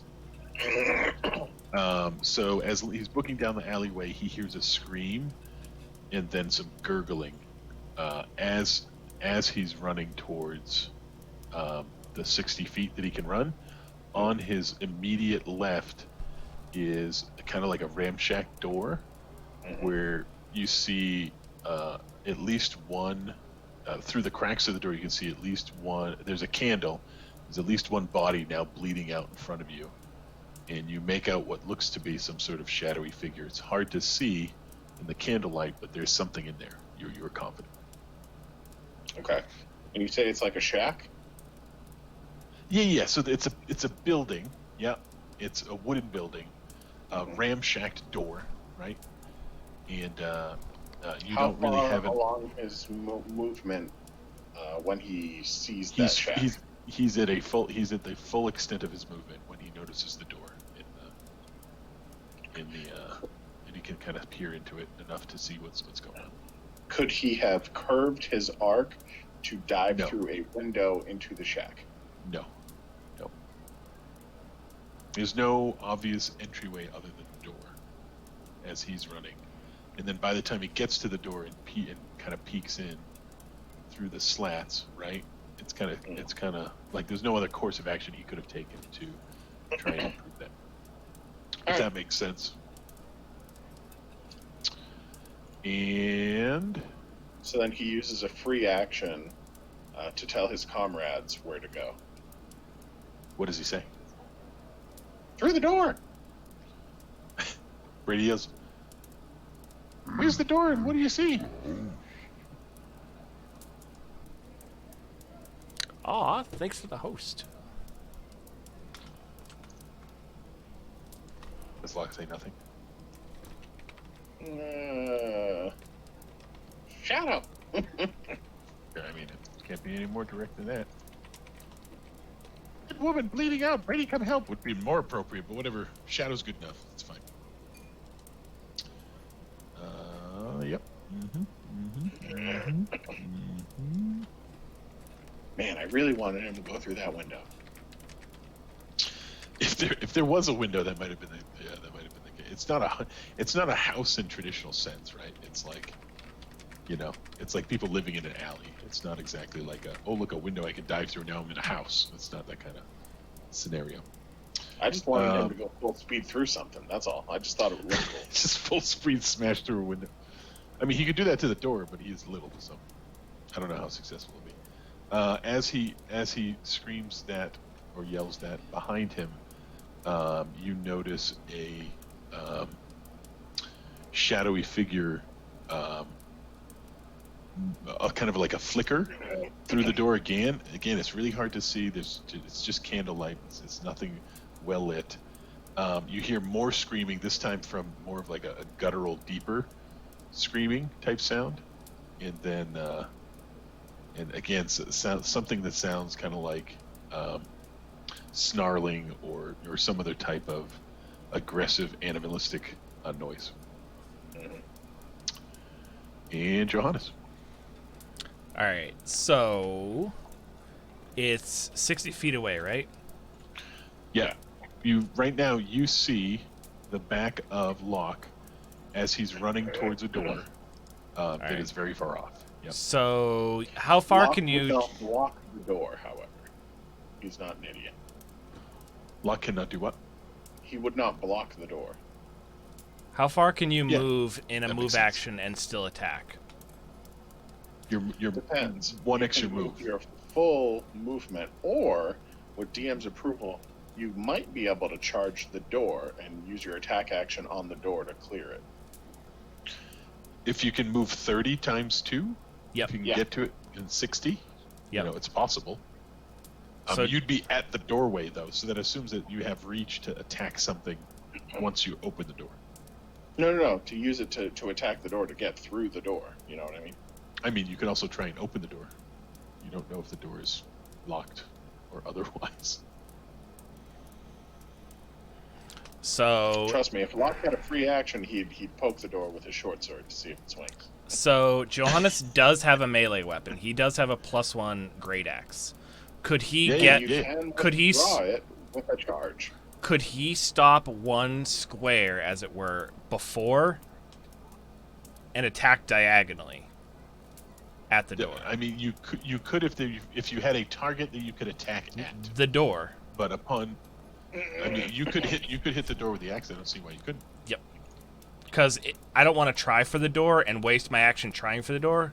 If it's locked, I want something that, if it is locked or unlocked, it doesn't matter. I can cleave through the door. I mean, why don't you bull rush the door then? What do you think? Because then I'd be blocking it. Oh, I see what you're saying. So You're just if trying to get the door open. If I stop and cleave with my axe forward, if I open the door with my axe, Erithil can follow through and go through the door. I see what you're thinking. Okay, yeah, we'll assume that just works. I don't know. You're Hold trying on, to do hold lethal on. damage to the door. Hold on. Give me 1 second. You can have as many seconds as you need. I don't know why it needs to be one.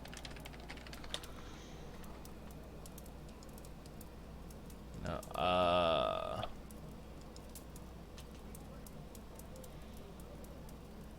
So all you gave me was an Give me 1 second.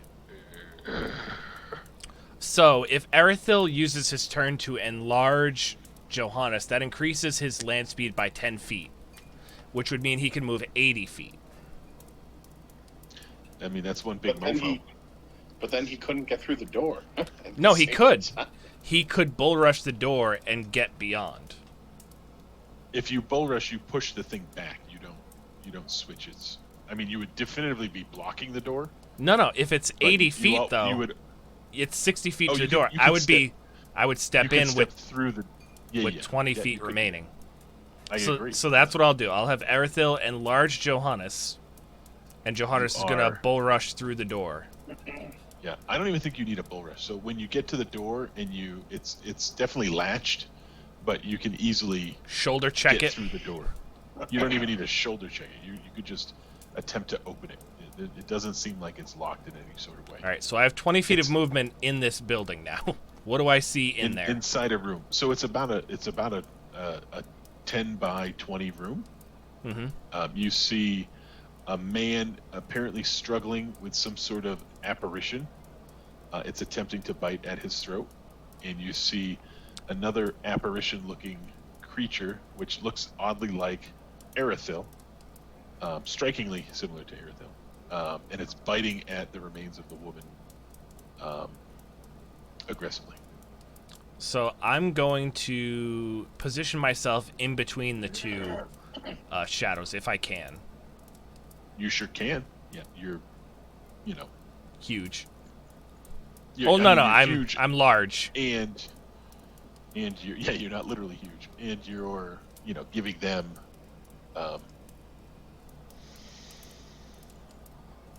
I mean, wouldn't you be giving them attacks of opportunity on you? It depends on Yes, how I no? move. Is there a I mean, way you're of running. Mhm. If you get within, assuming that you have reach on them because you're large, you're Yes. fine. So you're in between them with 10-foot reach, then you don't have to provoke an attack of opportunity. Okay, I'll do But that. next round, he loses that reach. Yeah, so they have to do Yeah. something that provokes an attack of opportunity, like, for example, doing a coup de grace would provoke an attack of opportunity. Yeah, I mean, he's basically just eating her. So it's less of a coup de grace and more of a... She's already dead? Disturbing. Okay, that counts. It's more of a disturbing scene in front of your eyes right now. I would Yeah. say that still counts as a coup de grace, as an animal actively It eating. It depends if he continues to do that once the very large, suddenly appearing elf pops in front of him. He's like, "Is it still mealtime?" I don't know. We'll figure that out in a minute. So then, Throck, you just saw Johannes grow 50% and then rush by you. Is Erithil able to do anything else, or is just No. the spell? It's only No. Full round action. Gotcha. Yep. I mean, it was worth it. Yeah, because he can't attack anything that's incorporeal anyway. The she, right? It's a she. Yes. Yes. She has now become a damage sponge. Yep. Get in there. So Throck. Throck. What are you doing, Mr. Cock? So can Throck move twice his action and then do a standard action? Yeah, it's move action plus standard action. Oh, Yeah. crap. I can't. Oh, it's so close. I need one more standard action. Charge. He cannot. I mean, if we could all just We already do been more over than one this. standard action. We've all been over this, that we can't do a charge if it's not in a straight line. No, you cannot charge. The only thing you can charge right now is lock, and that would not be helpful. No, but he can use his spell thingy to move 2 times his action and attack at any point during that. Yeah. The You don't have to charge. the issue is, if he were to do that, his weapon is not magical that he can charge with. He needs one more standard action to make his weapon magical. No, he's gonna he's gonna make his weapon buffed. Yeah, that's why he should So- have taken the short spear. Just saying. So he's gonna do twice his movement to see into the room, and then he's gonna throw the dart. Did he do 60? Is Yes. he 60 based? Yep. Yeah. Yep. Okay, cool. So He's gonna throw the dart. yeah, he's gonna stand not in the doorway, but God, that dart. You guys poo-pooed it. Oh, I got a dart. A dart is stupid. Dart's amazing. You guys suck. It's a +1 dart, right? It's a frost dart. It's technically +2 because it has an additional. This actually is kind of helpful in this particular scenario. It's Ooh. Does so magical damage and Alright. it does frost damage. he didn't Heavy crit. dose. He would have crit with the falchion, but he definitely hits.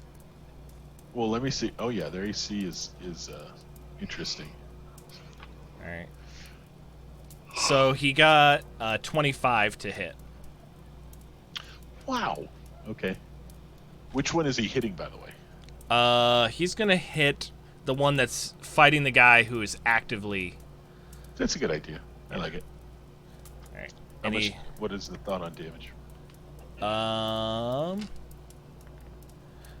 Almost max. So he deals 7 with the dart and 4 with the frost.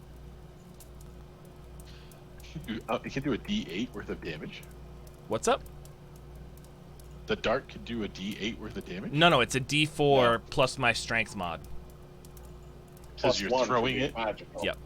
+1 because it's magical. Wow. Yeah. +1 for being magical. Yeah, I forgot That's about that a lot actually. of Hold on, damage for a dart. that's actually 8. 8 physical, 4 frost. So that's 12 damage total. Thank you. That's insane for a dart, right? Yep. Are you with me? Yeah, I rolled max pretty much. You hear the whimper, what sounds like almost like a canine type noise from the shadowy apparition attacking the man. You notice the man is bleeding profusely from the arm and from the chest. He does not look like an adventure type. He is definitely just more of like a commoner. He definitely looks he's like apparently- a poor homeless man. Yeah, getting basically shredded up by a wolf. Yeah. Brady. Murder. Brady really does not know what to do. He cannot rush his way there. So I guess Brady will just advance. He could bless the dog or something. I don't know. I don't really have I can't bless it. No, because I didn't learn. Because we said that it wasn't necessary. Did not change my spells around to include some sort of magical buff to weapons. Well, it would have to be Can't cast haste. it would have to be a natural attack. So Brady is going to. Does he wait or does he? Brady will wait and see what happens. He'll wait till at least Carrick goes. He'll wait till after Carrick. Yeah. There's no obvious thing for Brady to do. Brady goes, Carrick, get on with it. Carrick's not doing it. All right. So then, as Johannes arrives on the scene, takes stock of the situation, a shadowy apparition jumps at him from behind. I believe it does not have any sort of reach, so Johannes might be able to attack him. Ooh. I'll take it.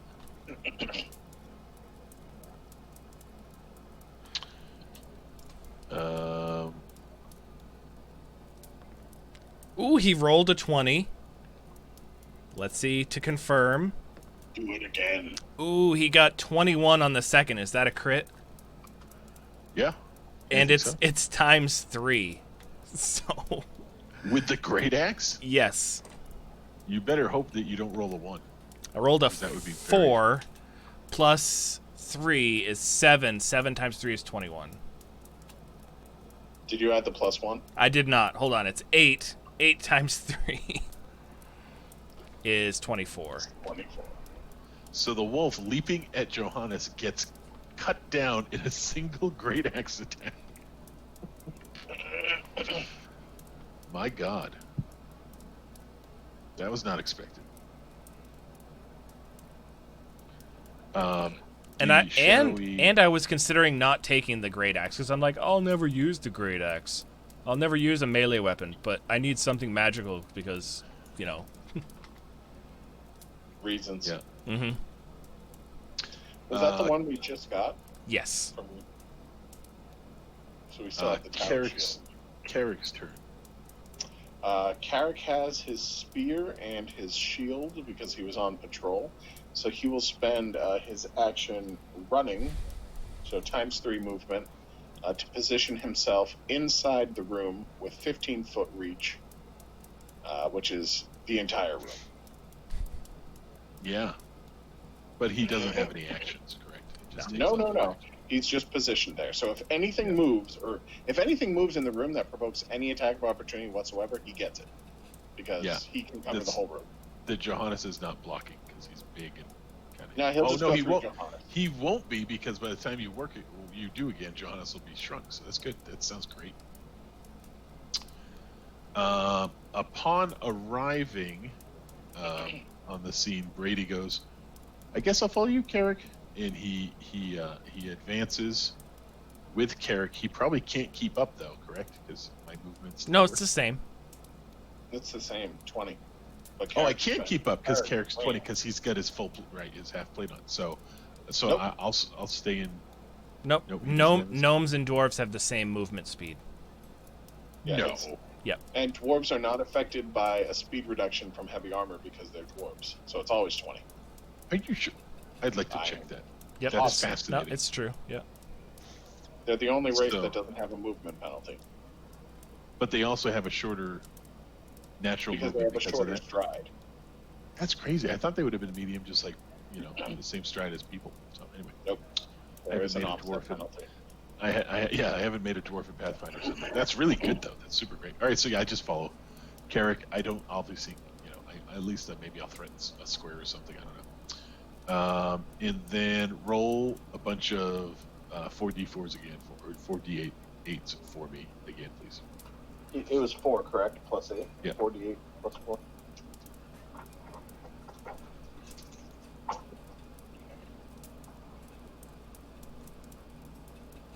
Very interesting. 40. 40? Total. You rolled a lot more than the last one. Yeah, sometimes they're high, sometimes they're low. Yeah. And then roll a d4. 2.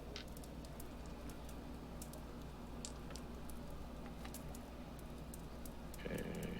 So that wolf appears behind Brady and attacks Brady. I don't think Carrick can get an attack of opportunity because Brady would be behind him. But Lockwood. Potentially. Yeah. Potentially. Because that's literally right beside him. Let's think that. All right, so we'll let Locke roll first. All right. Then we'll let the wolf do its stuff.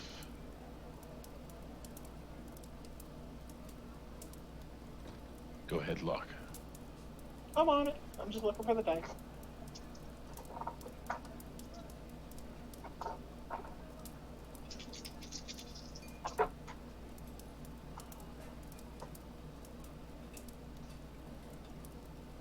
Okay.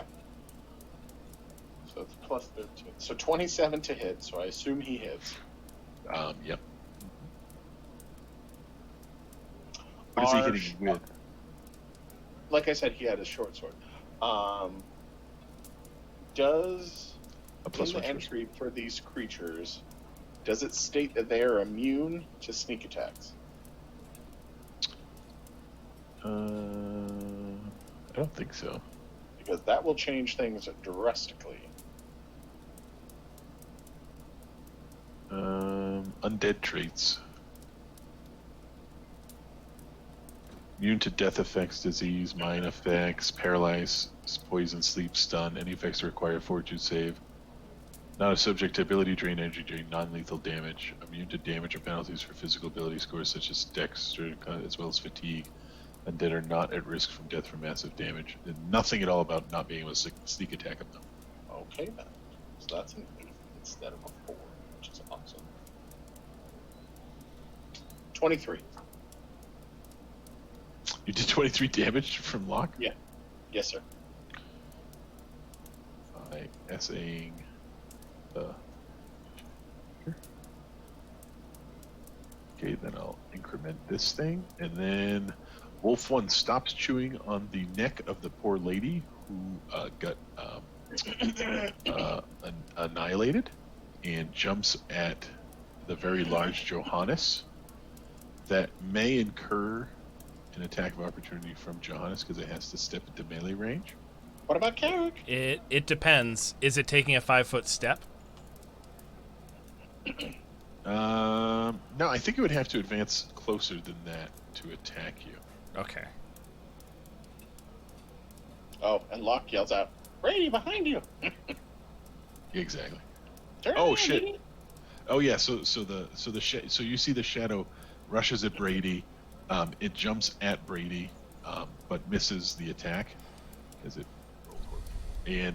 And so Locke says behind you.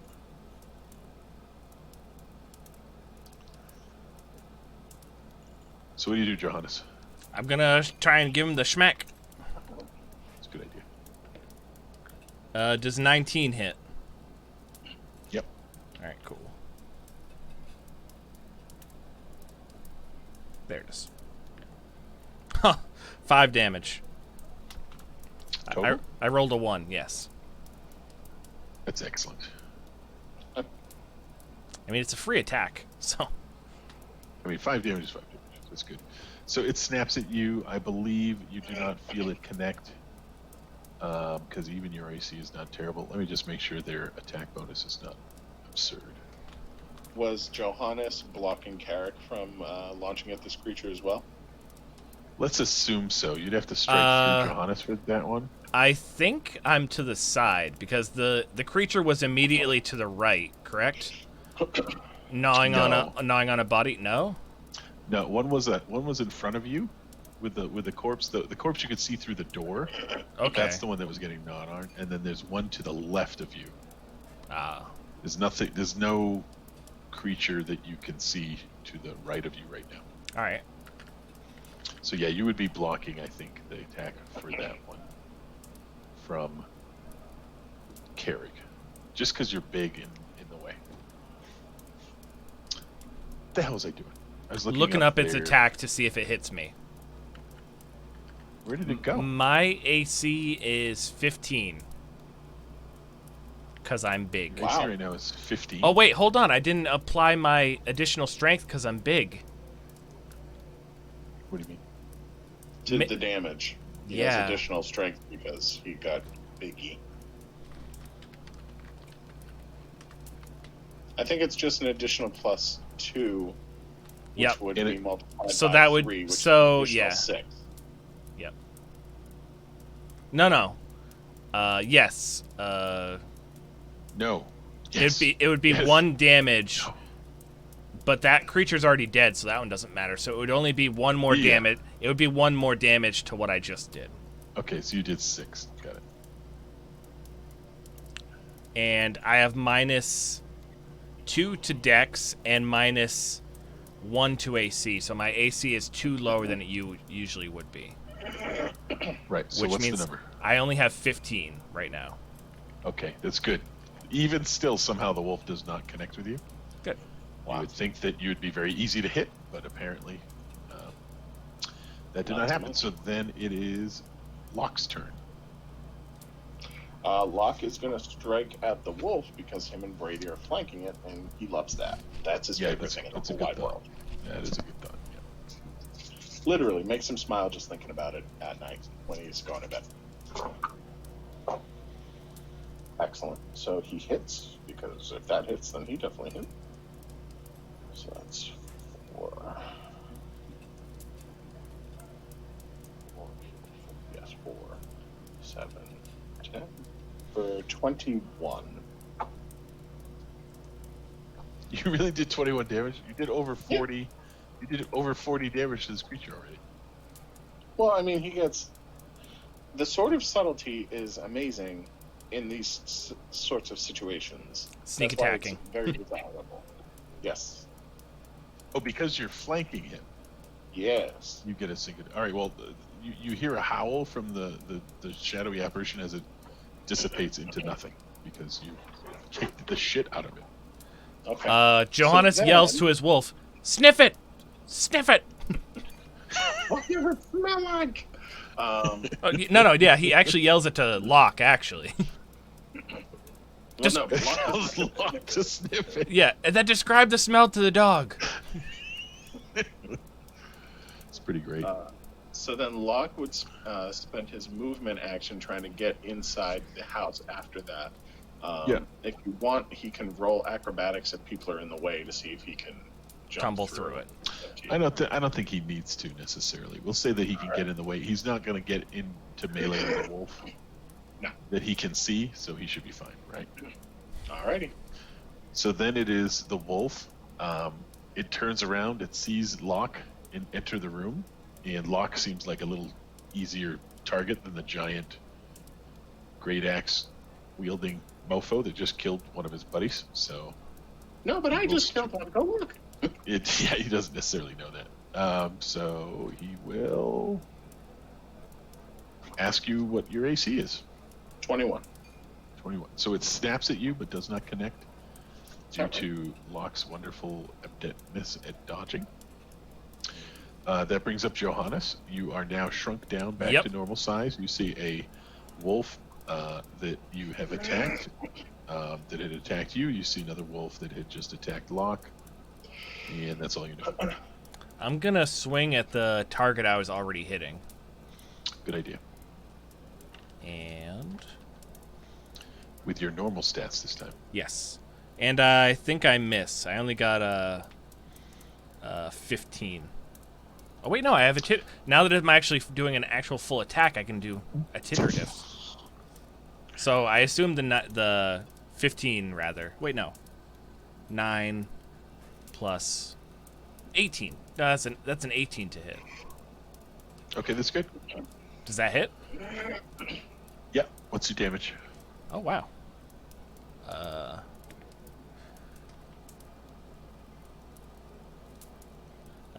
10.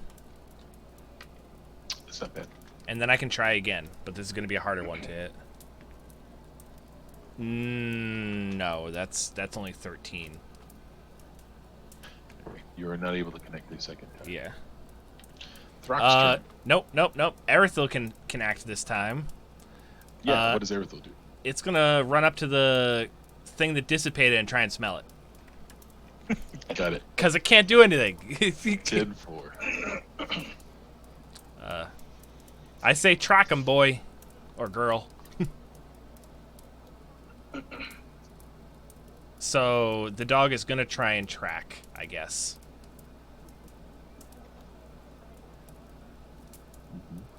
And it's going to be a very confused wolf dog.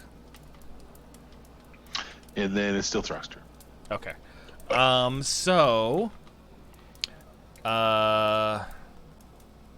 you get one standard action and then one move action, right? I can't have two standard actions and no movement. Right. You can have a standard action and a move equivalent action, but it has the same move equivalent. Yeah, about that. So That's why they. That's why they do that. Yeah. So Throck, because he did not have enough time to cast returning on the dart, the dart is now over where he threw it. Yeah. So he Makes instead is going to use he's going to use a standard action to cast Divine Weapon, and then step within range of the other dog and try and. Oh wait, there's Carrick is in the way though. Yeah. I mean, you can bless your weapon. That's good enough, and then you just stand defensively or whatever. At least now you can hit him. So.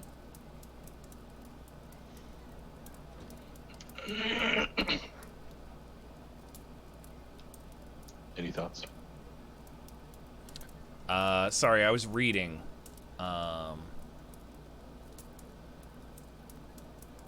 Defensive stance is a move equivalent, right?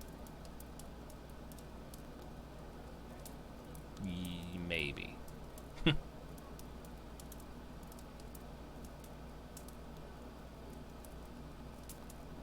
What is it called? Total defense? Total defense. Oh yeah, I can detect evil. Are these things evil? I thought they were. Let me make sure. That changes things. I think they're shadowy. CE, chaotic evil. Yep. Yep. Oh, that's bad for them. Throck says, "They're evil, Carrick."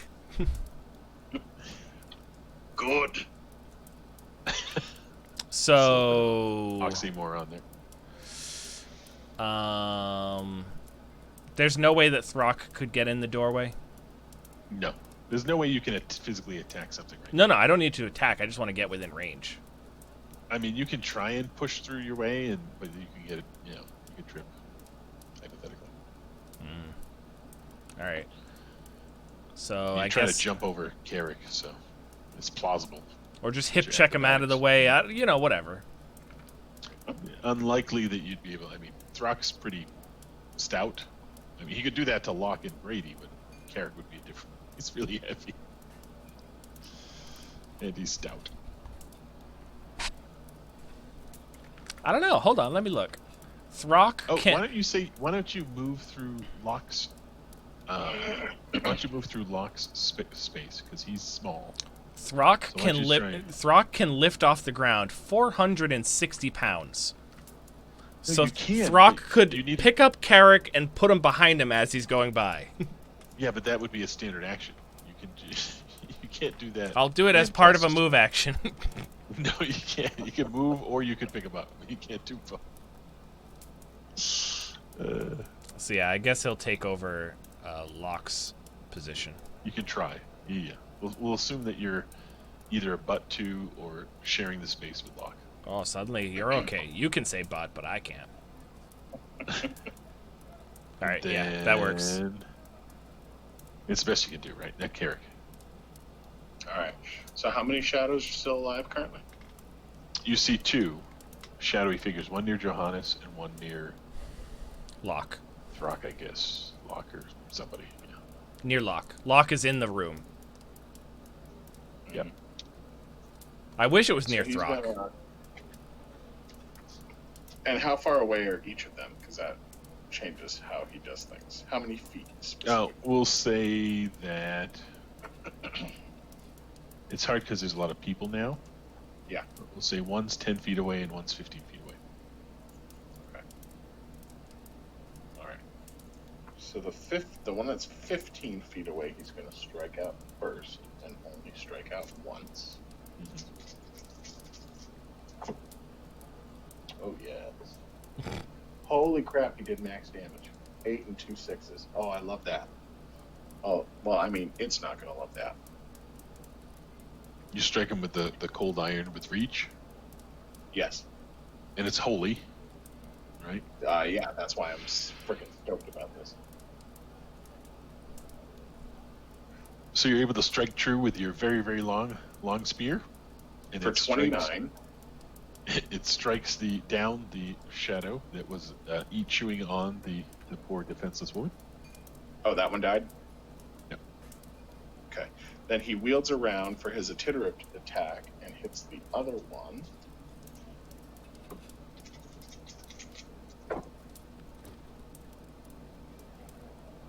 Definitely hits because I rolled a 17. So 9, 12. For 24. It's all about the holy. So that strikes down that shadow. There are no more shadows? There's no more shadows that you can see. He was about to do a shield bash with lunge. But that one doesn't have holy. Yep. So with that, the room appears empty.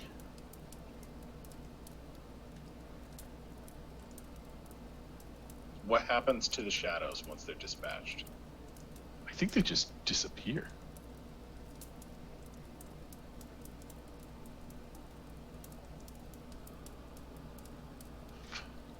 And then Carrick runs up to the woman and yells, "Brady, channel!"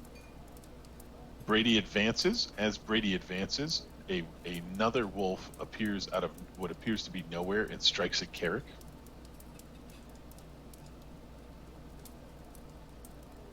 Surprise, bitches.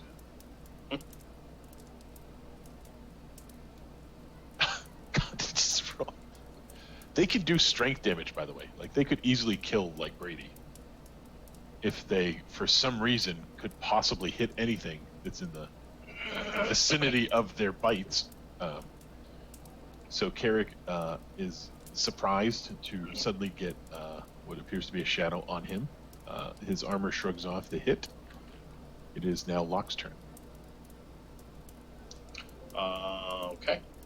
Is this shadow next to Locke, or does he have to move? It was near Carrick as he was bending down, asking for Brady. Brady was obviously surprised at everybody else that the wolf popped up there. So we'll say that Carrick was near the woman. The wolf attacked him from behind. It apparently was slinking in the shadows.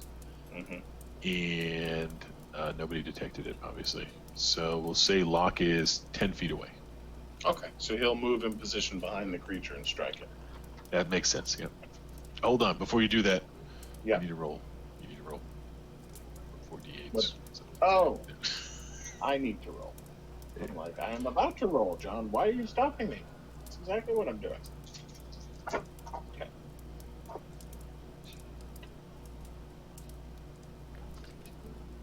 $22. Are you adding the 8?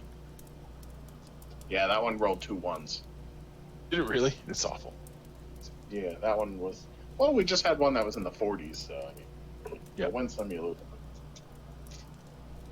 If you average this out there, HP's not too terrible. Oh, cool. This might be a crit. I thought these wolves were going to be a lot tougher. I'm just going to put it this way. It's a crit. You know it's HP, so if you hit 22, then you're going to kill this wolf right away, too. Yeah. Because just for the sneak attack damage alone, it's 554 times 2. That's not even taking effect the +4 magical damage or the 2 you rolled for the weapon damage. Wow. Apparently we can take care of incorporeal damage, or incorporeal creatures now. And then Locke goes, Carrot behind you, you idiot! Everyone look behind you! Everyone turn around right now and look for a shadow. So it would have if you didn't obviously kill it right off, which I'm surprised you could do that. It would have hit a 19 and it could have hit somebody. So you luckily somehow struck it down before it could do that. Its bite does 1d4 of strength damage. So assuming that the person who gets hit with that would have taken 2 strength damage, which would have sucked. And if they had a run on somebody like Brady, they could have technically killed him before. But I think we did a really respectable job of a pack of shadow wolves attacking a bunch of random. So there's a bleeding woman in front of Brady. Brady, how many rounds did we have? 4 or 5 rounds? No, not only even. only like 2 rounds. 2, yeah. Carrick took the first round to get into the room. Second round was the only round he attacked. It was barely 2 full rounds. Jesus Christ, people. You gotta stop killing these wolves so quickly. So maybe she's still alive? What does a level 1 commoner have? Let me roll it. It's usually a D10 plus 2. So 11. Well, no, let me see their...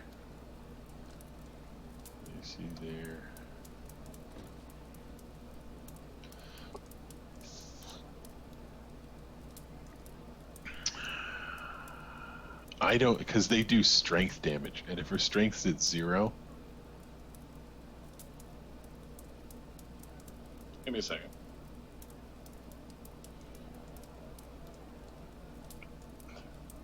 Yeah. Found it. Townsperson. Just a regular townsperson. Her strength's probably 10. At best. She just has regular 12. strength. You think she's 12? She's a really buxom woman? A regular townsperson has a strength of 12. A dex of 11, con 13, int 10, whiz 9. Let's assume that she's a 10 and her husband has a 12. That's why he's still up. So if ability drained, she just dies. I don't think Brady. Yeah, but it has to take it to 0. She's at 12. No. The wolf was attacking her in more rounds than when you showed up. Think of it that way, right? So is she infected? Yep, 2d6 plus 2, average 9 HP. I was right on that one. Yeah. So if I just roll 3d4s real quick, it assumes it only did 3 attacks on her. It's already at a 9, so if it had 4 attacks on her, she's toast, right? Well, let me roll it. Let's see if she's dead or alive. I have the die. They're right here. You want to roll 4 d4s? Seriously. Okay. 6, 10, 11. Yeah. Bitch is dead, people. All right. So Carrick looks up. She's freshly dead. Yeah. Right. Literally just died. So he looks up and he goes, "If we can get her to Tony right now, he might be able to pull the strings to get one of the higher level clerics to raise her. But we have to do it right now." Let's think if there's anything we can do. Not with our spells at the moment, but a higher level cleric can.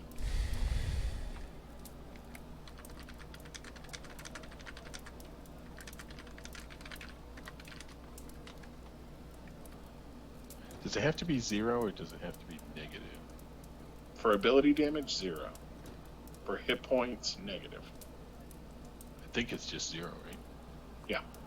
Ability damage is different than hit point rules. No. I mean, we could drop her off. Oh, by the way, her husband's still bleeding out, so Brady probably wants to heal him. I said channel, Brady, channel. So, but it's just strength damage, so even if I channel, I heal him. That would just be for the bleeding. He would still be I need a lesser restore. I don't have any lesser restores. No, I can't Carrick. Oh, pardon me. I can't Carrick. I can't. All right, then. So he throws the woman on his shoulder and starts running outside. Yeah, that's a good idea. Brady goes, "Follow us, sir. Apparently Carrick's got a plan." So you said Tony's been looking tired because he's been spending all nights at the office managing the watches, etc. I mean, you can run screaming saying, "Hey, I need, you're distracting me again, Kyle. Hey, I need help. Hey, I need help. You know, we need a healer, blah, blah, blah." I assume they have healers at the ready because of what's going on. So we may be the first ones to actually rescue somebody. So roll D12. On it. This will be how many rounds before we find somebody who can help. 4. That's not that bad. And then roll a D20, and then we'll say D20 is a 7. DC of 15, and we'll just see. You rolled a 7? Yeah. It's not great. That's why I'm going to Tony. Tony knows who to go to. Yeah, so Tony's not in his office, right? But they say, "Oh, quickly, the healers we have set up in some sort of church that I don't know what the name of the church would be." Need to come up with a church suddenly. That's not what I'd expect. The Temple of... I don't remember the deities. Greg. Where's the Temple of Greg? No, I need to know the deities. Oh, shit. Gods Why and can no one pantheons. tell me where Greg is?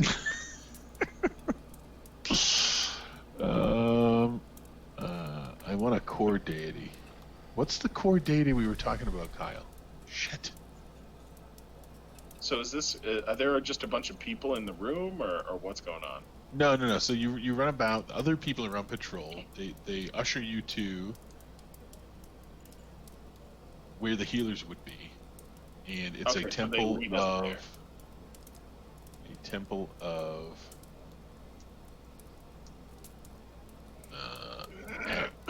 I don't know, human dwarf, something like that. All right, so they. Kyle, are you with us? Mm-hmm. I don't hear you talking. Oh yeah, he's here. I'm here. Do you remember who the nature Negative. god was? The nature with god? this pantheon? Yeah, there was like a naturey god, right? There's equivalent? a very naturey god. He would not have a church in the city though. He is completely anti-city. Oh, okay. That makes sense then. So there's dwarves, humans, and paladins, gardeners, healers, lovers. What do you think? Ilaria, Whoever's Reed, closest. Austria. Probably Doesn't matter. probably the paladin. Yeah, By the way, just gonna put this out there. Very soon, Throck is gonna be able to raise the dead. yeah, that's Like great. within That a would have been helpful. within a level, I think he's gonna be able to raise. That would be the helpful dead. right now, Throck. Thanks for bringing that up. Ilaria. That sounds like it. That is definitely a bad person in WoW. That is. It's a very good person in this. Got the love of life, beauty, healing, plants. Yeah, this is what I was thinking of. Ilaria. Yep. Yeah, Right. see, my nature god for Throck is Saren, and he more likes to burn down cities than he does to make. This says Purple Duck Games Gods, so I wonder what the hell that means, but that's what it says. But I like it. All right. Carrick literally kicks down the door to get into this place. That's funny. I mean, their restoration's one of their domains, so healing and restoration is right up their alley. So they take her. What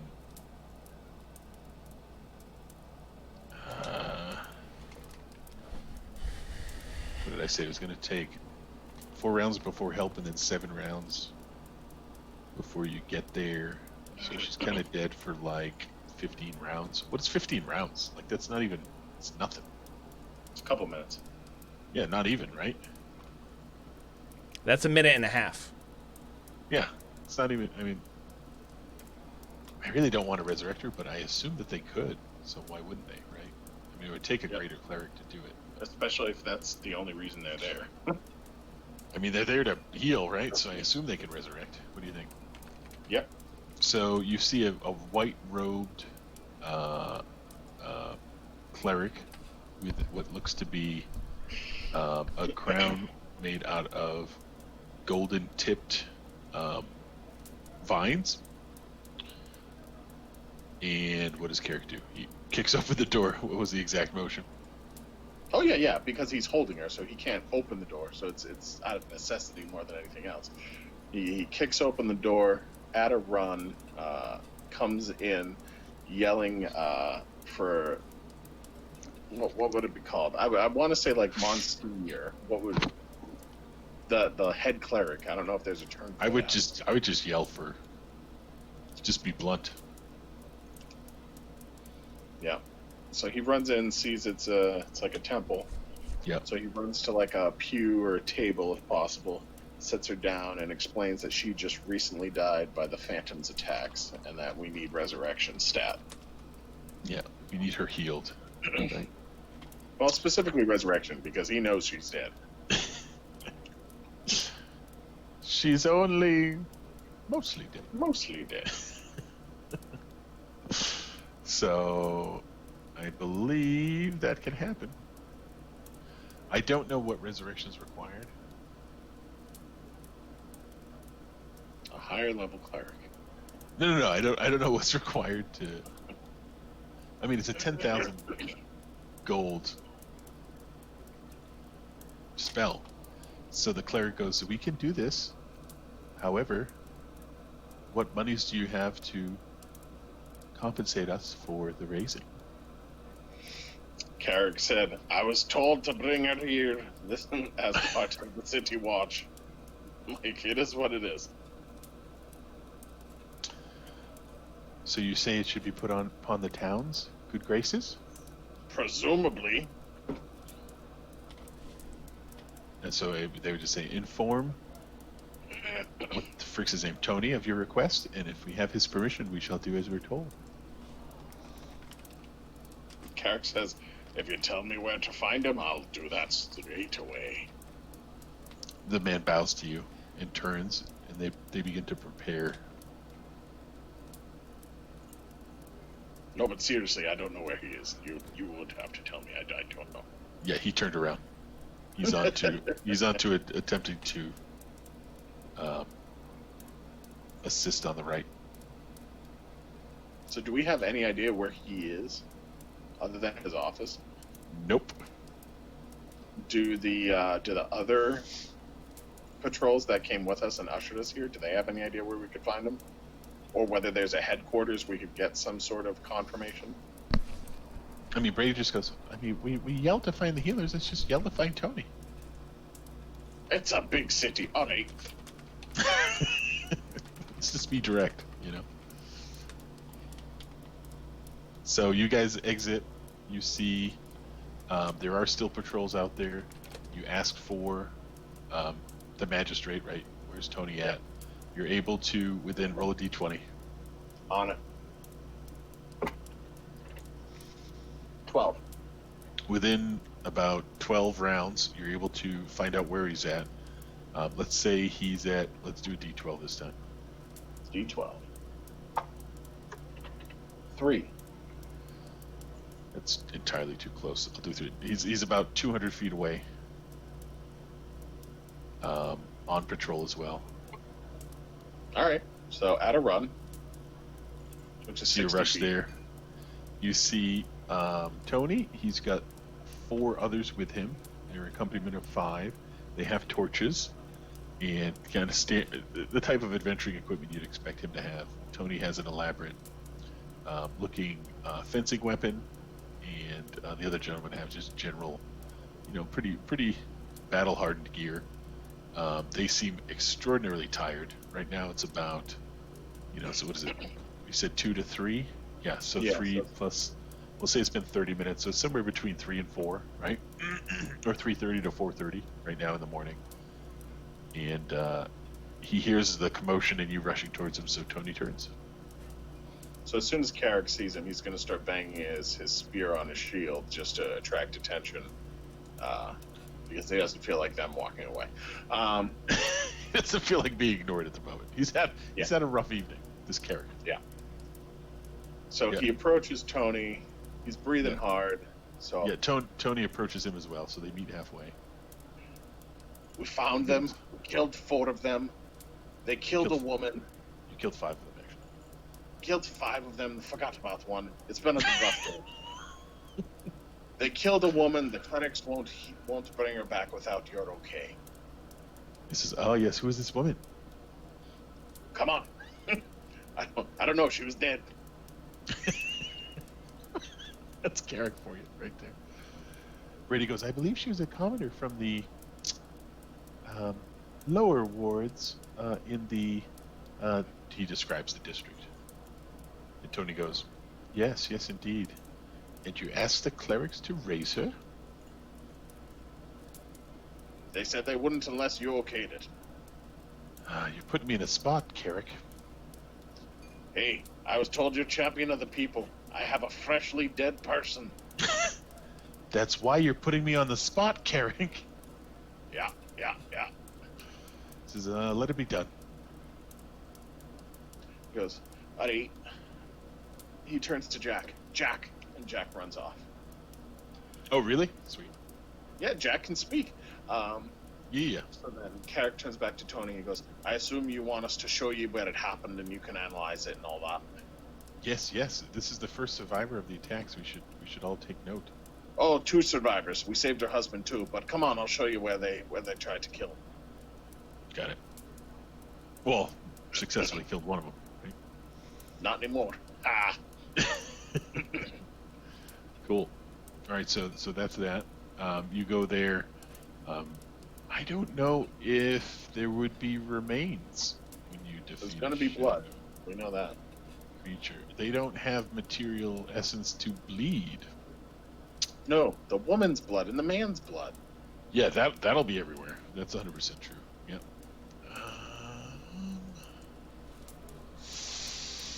Not a whole lot of evidence as to what went down other than the bleeding man, the dead woman, and the blood. Yep. So you see all that. I don't know if there would be evidence. There's magical evidence of what was there. So Brady says, if you bring a mage or something, they can tell definitely there was some shadow plane shenanigans here. Shadow plane shenanigans. Oh, that's definitely the name of this session. Oh yeah, that was a good one.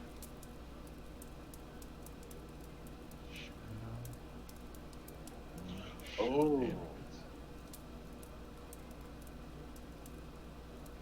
What? Nothing. I'm reading about shadows to see if there's any physicality to them. They're made of stuff, but it's not.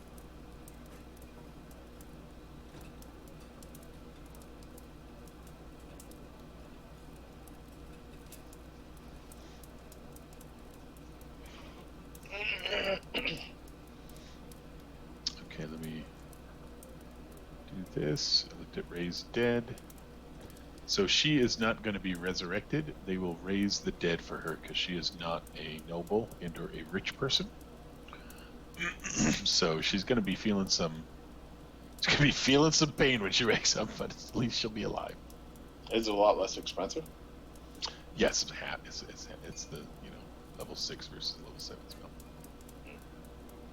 So basically, she'd go down 2 levels if she was an adventurer. Since she's not an adventurer, she loses 2 constitution permanently.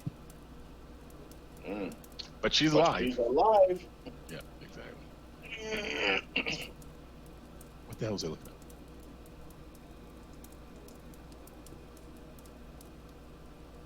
One tick. Got it. Okay, there we go. Well, that's convenient. That math works out perfect. Okay. Yep. Definitely shadow wolves. God, I literally wrote out wolves. That is absurd. Okay. And Tony goes, "Thank you, good gentlemen.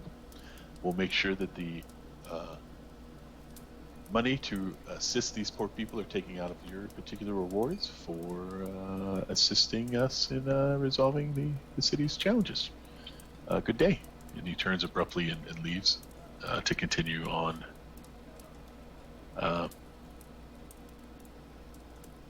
patrol.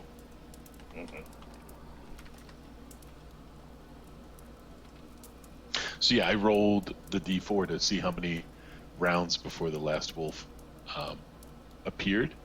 You guys somehow killed all the other wolves before it popped out, so that's why it kind of just popped out of nowhere.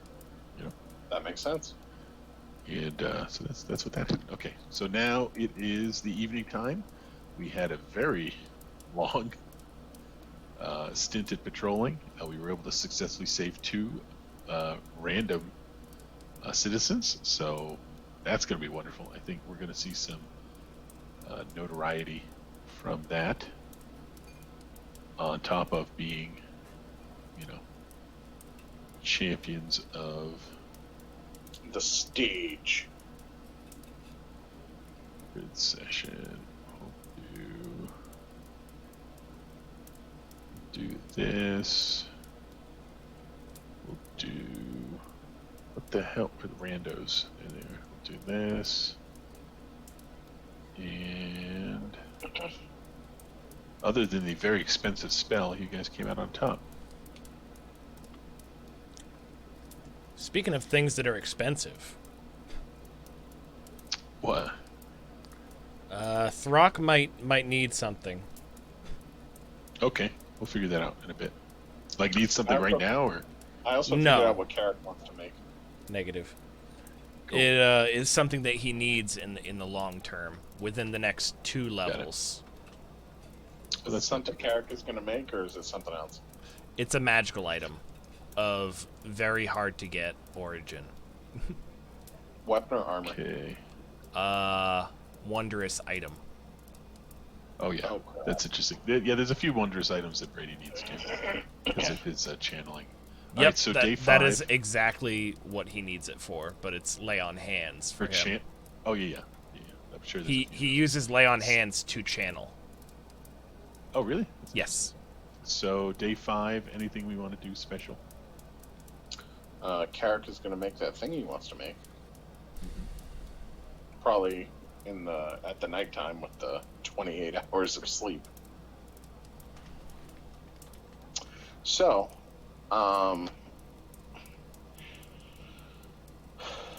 with what you found in the negative plane thing about shadows, does it come and talk about how shadows, because they're evil undead, don't like any positive energy type thing? Yeah. Going to mention that? They're undead traits. Yeah. They have undead traits. Yeah. So Carrick kind of hooks onto that and says, why don't they just open the temples so that like refugees and other people can just spend the nights there? Like, the shadows won't go there. It won't save everyone. But if you can eliminate sections where there's literally nobody there because they're sleeping in the temples, then the patrols can be more effective. I don't understand. I mean, that's great. I mean, I talked to Tony about it. Talk to Tony about it. That's a great idea, Carrot. Oh, alright. So he marches. Yeah. Tony goes, uh-huh. That's a great idea. He says, would you be able to coordinate with the surrounding temples? I could try. Aye. So he says, all right, give it a try at the dwarven temples, and I'll send some to the other temples around town. So that was very benevolent of you. The religious orders liked that, so give you some notoriety with them. Notoriety? Yeah. Is that not right? Fame in a negative way? I thought it was just fame. Nope. No, that's where the term notorious comes from. I mean, it is fame. Oh, for some bad quality. Yeah. What's the opposite of notoriety? Fame. Benevolence. Infamy? I just want fummy. He's Just more than repute, I famous. just need He's repute. infamous. No, it's not infamy. I want out for me. That's what I want. Yeah, exactly. Can we just have a repute? Is that even a word? Usually, there's something stated being generally regarded in a particular way. Yeah, that's actually a word. You have some positive repute now. You're welcome. Yeah, normally they say ill repute, but you don't actually need to say that. No, you need a pute. Yeah, just the repute. No, you didn't need read because you didn't do it again. You just need one pute. I think I've done it again. We don't need Just two one putes. pute. Just one pute. Just one pute a day. You're quite reputable. Okay, very good. All right, so we're back in there. Apparently, Carrick had to run around a bit. While he's out there, Rabble's like, Brady, show me. And then Brady shows him. Shows them what? Whatever he's asking for. Oh man, Brady crushes it. So Brady crushes it. The other people are somewhat impressed by Brady's performance. And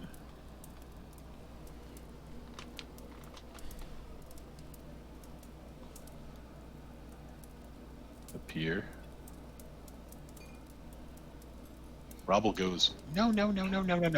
Inept, inefficient, incapable, incompetent, inadequate. There aren't enough ins in the world to describe your mediocrity. Do it again. He's in a particular mood at this moment. Brady goes, all right. Brady will then whisper a bit to give himself some of the Eagle Splendor. He's going to really ham it up at this point. And, oh man, that's going to be close.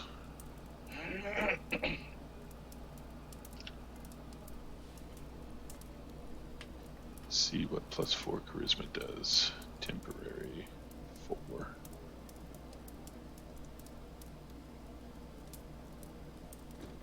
Oh man, it's like I rolled a 15 and I get +5 now because of the temporary charisma, which is exactly perfect. Robble goes, very good. Enough of that. He then turns to Throck. He says, give me all you got, you big oaf.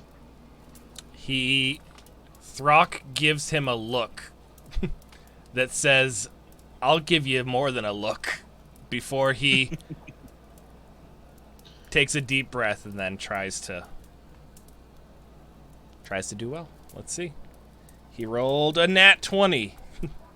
No way. Yeah. Hold on. So similar to Brady, Robble says, being a little bit more delicate considering he's the one who lit him on fire. I see what you did there, and I appreciated it. That was good. Now, there's some specific areas where I'd really like you to give it some extra emphasis on this syllable for dramatic effect.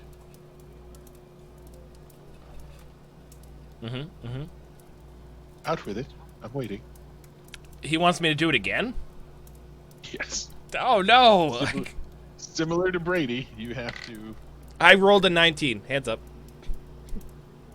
No way. Yeah. Sweet. No, you didn't. He did. 19 plus what? Plus 4, so 23. Jesus Christ.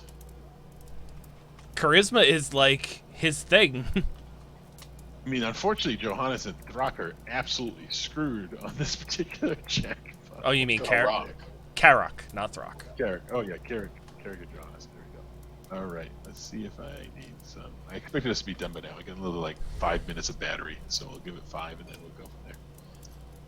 And then Johannes. Oof. An 18. No. But it's plus nothing. Oh, that's great. Will goes, I appreciate that. That was good. Now, I want you to do it in a slower style. Johannes is gonna cut him off. I can't do any better than that. Well, you must. You need to. It is part of the art. Give it all you got. I know you can do better. All right, let's see. 13. Double shakes Told his you. head. No. What does he throw at you? Hold on. I'm gonna get it. I'd say Okay. you're mediocre, but I'm sure you've got that far. You're not even that far yet. That's what he tells you. Johannes just shrugs and laughs and says, "I told you." Yes, it's good to know that you already know that you're a disappointment. Excellent. I don't know what failing does, so let me just check real quick.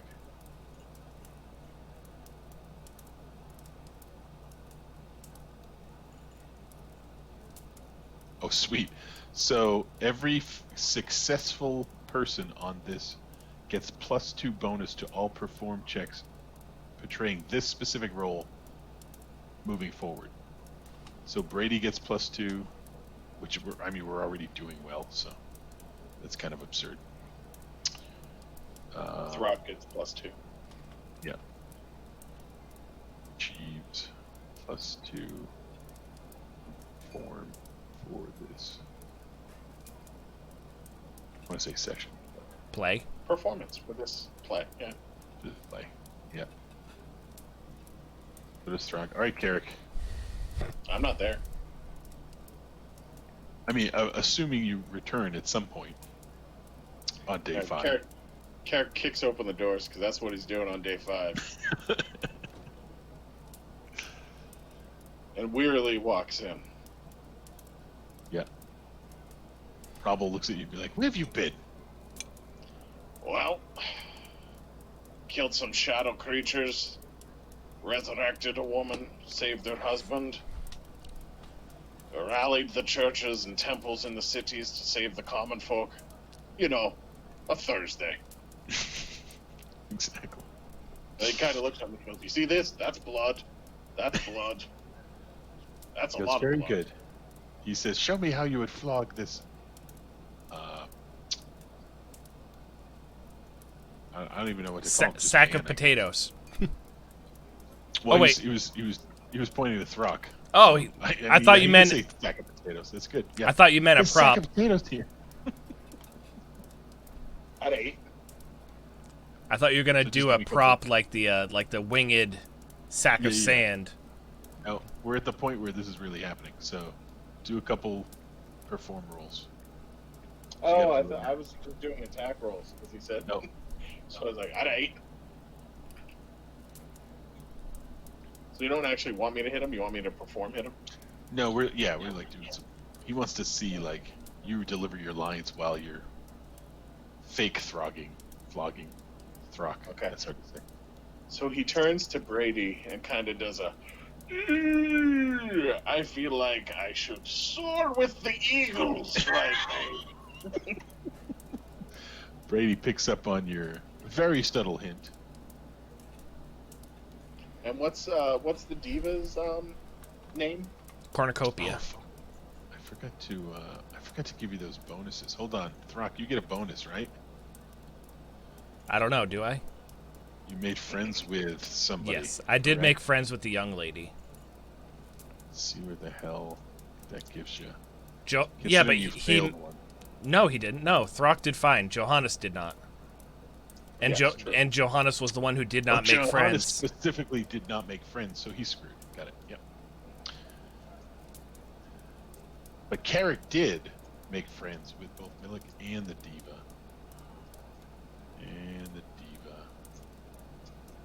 Where's the goddamn diva? Give me a sec. Take your time. Securing Dolores friendship. Oh snap.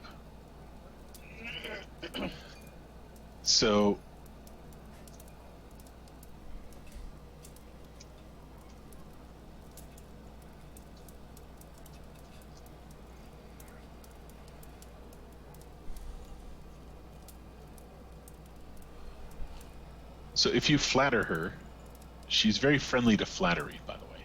She also accepts any gifts anybody gives her, and you've noticed that throughout your time interacting with her, as random others arrive and give her being the diva that she is, random crap, and she always appreciates and accepts it. Once you are her friend, you're allowed once per day, when purchasing anything in town worth a minimum of 100 gold, Okay. can grant you up to a 20% price reduction from the actual price of the object being purchased, which is incredibly helpful. So let's make sure that you leverage that for the rest of your Character's like, she's my friend. I don't want anyone asking to use the discount. It's mine. I don't want to get it. And Milik has. Let's see if he gives you anything to help with this. Throck has an item he wants you to acquire. I don't want to eat it. I don't want to set it. Yeah, no. There's nothing that's gonna help you, It'll Garrett. pay Go for ahead. itself within one use. All right.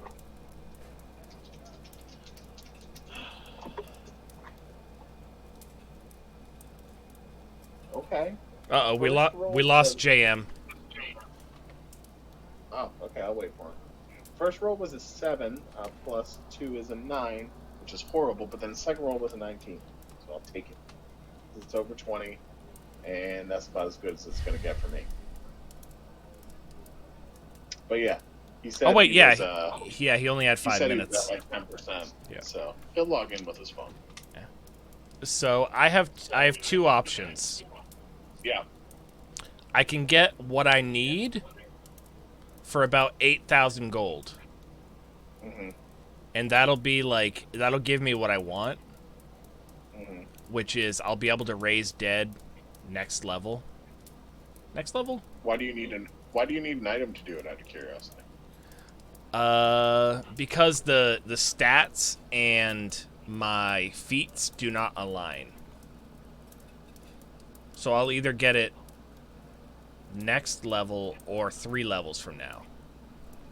Mhm. Okay. So I can either get it via an Ion Stone What do those do? plus 2 to Charisma, and that's 8,000 gold. Okay. Or the thing that would actually be better is the Bracers of the Merciful Knight, which are 15.6 thousand. We don't have that money. Sure we Even do. If we wanted it, we don't know. We don't. Sure we do. We have like 5,000 gold liquid, and that's Mhm. banking. If we liquidated all the gems and all of our liquid assets, like all of them, we might have 10. Might. Mhm. Most of the value So- we have are in the items we use. I have to go pee pee, so be right back.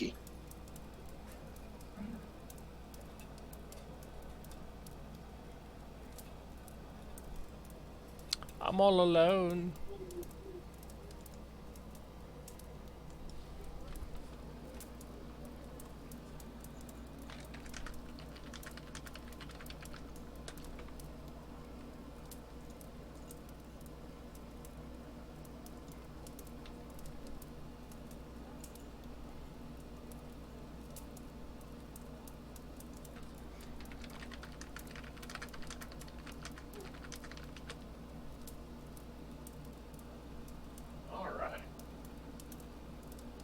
You said hold on. So I held on. Oh, James back. He is. He's so handsome. That was a quick 5 minutes for my power cord to. Mm-hmm. I was supposed to remind myself to get my power cord in 5 minutes. That did not happen. So what did Carrick roll? Did we get that far? First roll was a total of 9. Second roll, he rolled a 19, so a 23. Sorry. No, it's only +2. It's not actually +4, so a 21. I don't know what happens if you fail the first one. La, la, la, la, la, la. Oh, the first one was a what? 9. 9. Rolls fail. So we'll say Robo has you do it again. Succeeds. Let's see. Is it just one attempt on both? Day 5.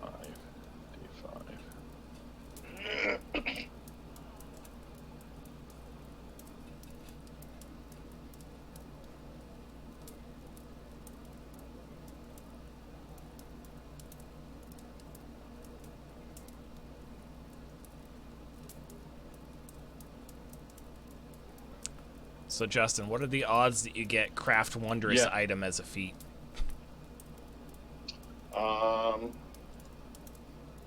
Depends.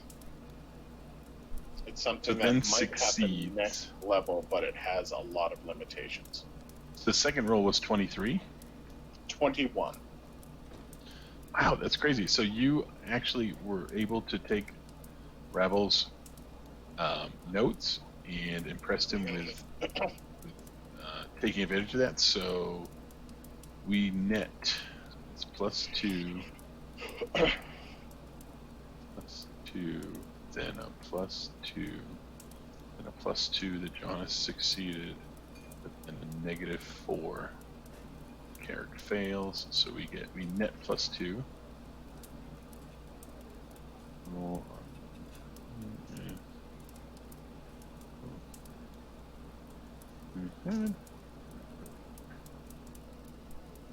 Okay, that's the word.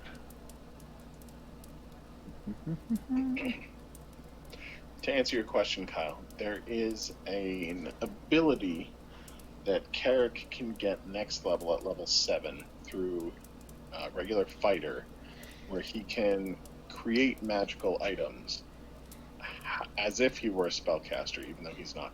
However, it cannot be a weapon. It has to be some form of armor. No, none of these are weapons. So it has to be either armor, shield, or something wearable. So he can't make a necklace of fireballs, for instance. That won't go. Nope. Not a weapon. So you do get one more insult, by the way, because you failed. I skipped over the insult. So upon your failure, Carrick gets a congratulations. You're the least talented nincompoop I've ever had the misfortune to meet.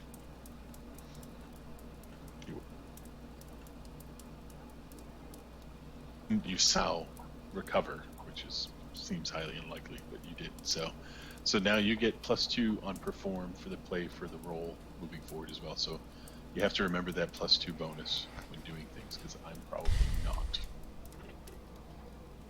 All right. So we want to try to at least roll to see if we patrol that night, or is there other things you'd like to do? Carrick could try a name drop to get some sort of item, if there is an item of note. Dang.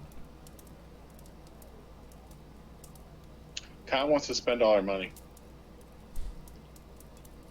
Well, I mean, we can liquidate stuff. No, I mean all of it. Like all of the things. We can't spend all of the things. That doesn't make sense. How much is the Ion Stone, Kyle? They're not that expensive. It's 8K. Even with my 20%, that drops down to 6K. Yep, that's That is- Right now we have $7,242 Mhm. gold. No. Add another 600 for the platinum. I think I did. I think I already You did sure? that. Yeah, the last time. So the other item I could use that would be very good. So the Iron Stone is just enough. It gives me just enough of what I need. But this would give me that plus some. It says, when worn by a paladin, which I am considered, he is considered 4 levels higher for the purposes of determining the uses per day and healing provided by Lay on Hands class feature. Yeah. Additionally, once per day, he can infuse a use of Lay on Hands with the power of Lesser Restoration, which is It heals the ability damage. Yeah. heals ability damage, correct? Yeah. Yeah. So that one is only 15.6 thousand. Only. Yeah, that's a little expensive. So I mean, selling the short spear would give us 4K, which the short spear is pretty unremarkable, really. And then there's some other equipment we could always sell to make up for it. I'd say that we could just figure that stuff out offline. Mm-hmm. Brady also has some wondrous things. There's a Philarcity of positive channeling. The Ion Storms of charisma and wisdom would be great for him as well. Like they're all like. Oh, so you need wondrous you items. need an Iron Stone of wisdom. I need one of charisma. Yeah, I need one of both because channeling. Oh yeah, is that's right. Oof. Yeah, so, but that's, I mean, again, I just made a note in my future things to figure out. Area, right? Let's see, So, what's yours? we don't Yours, have to- oh man, yours is an incandescent blue sphere. That's cool. Yeah. Do you know what mine is? What? Fart yellow. No, it's hold on. Pink That's and all it says, just a fart yellow. pink and green. A great combo. I think pink and green's kind of a cool. Colors, man. combo. Yeah. So day 5 or evening 5, what do we do? Oh, I've gone through the ringer today. I just ups and downs all day. Well, we should be off to rest.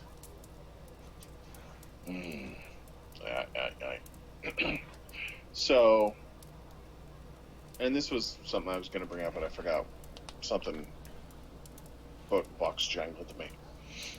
But Carrick figured what he can do is, especially since Throck's talking to him about trying to get discounts on crap, if he spends the day making some basic weapons ish that he can see if he can make a masterwork and just sell them at local item shops for profit. See if he can do that and turn at least some cash just during the week. What do you want to do? Make items He to wants make money. Yes, make items to make money. Thank you, Kyle. That's exactly it. Yeah, Very I mean, we simple, can figure simple. that out after. Yeah. But the dollars to make masterwork stuff,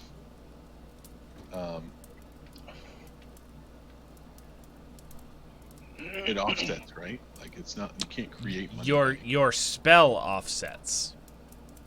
Because your spell Not is his just crafting. yeah. Your spell is just you cast this spell and suddenly you have a masterwork item. Versus crafting involves chances of failure and loss of materials. Right. But it's only 1/3 the cost of the masterwork.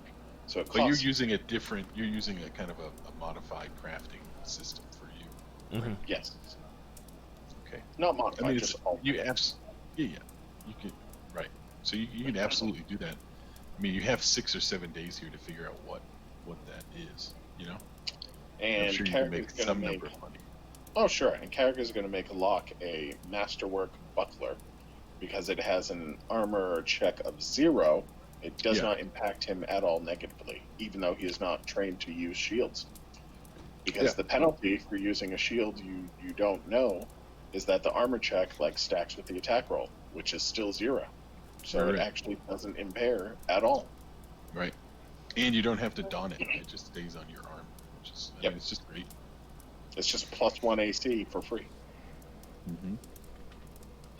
Sounds good. And it's next to nothing. It costs 55 gold to make it. So, it's great. So with the defeating of the wolves, that night, if we patrol, the odds will be less to see if we see the action. So do we decide to go out again, or do we rest? I assume we go out again because we have plenty of fake time. Oh wait, We can do both. Speaking of fake time, I thought you were over your time limit. Oh, we're like well over my time limit. Yeah, but it might as well get to the point where we're going to get up to the dress rehearsal part. So we have to figure out what day 6. We have to figure out through day 6, which we're basically there. All right, give me a percentage then. We'll do 8. No, we'll do 12. Oh, so cool. 88. 18. So no, absolutely not. Yeah. All right. So day 6 occurs. I hope so. Yeah, it'd be funny if it doesn't. The world ended. Evening of day 5. So this is the last day we can iron out problems. We all have to do perform checks on day 6. So, go ahead. Brady will roll first. How many attempts do we get? Just one. Aw. So in that case, Johannes gives a look to Brady and gestures at himself rather than... And then, like, gestures at himself and then a thumbs up and then gestures at Carrick and a thumbs down. No, I can do both of you. Brady nods, but I can do both of you. That's fine. Big money, big money. Go Brady, go Brady.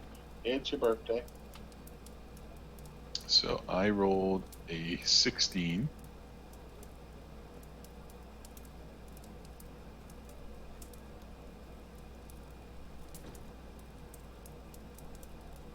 I don't hear any other rolls. Oh, We're waiting for you to tell us. You just give me a number. Roll me a number. How about a 20? Did you really roll a 20, or you just being funny?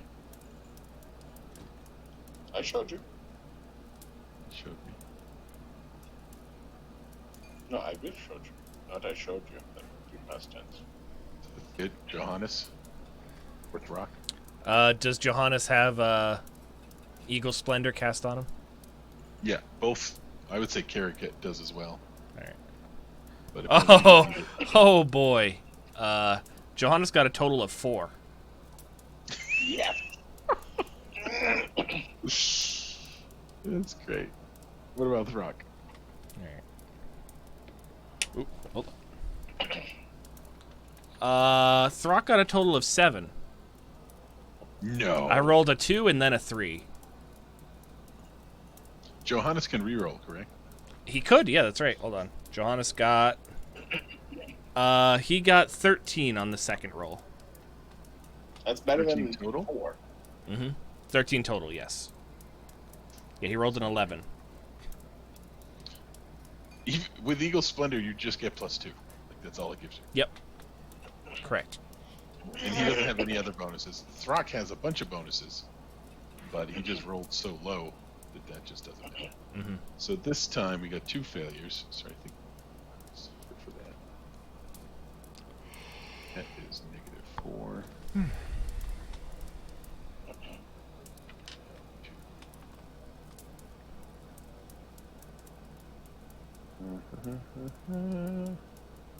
-4 is that number. Okay, so while you guys are going through,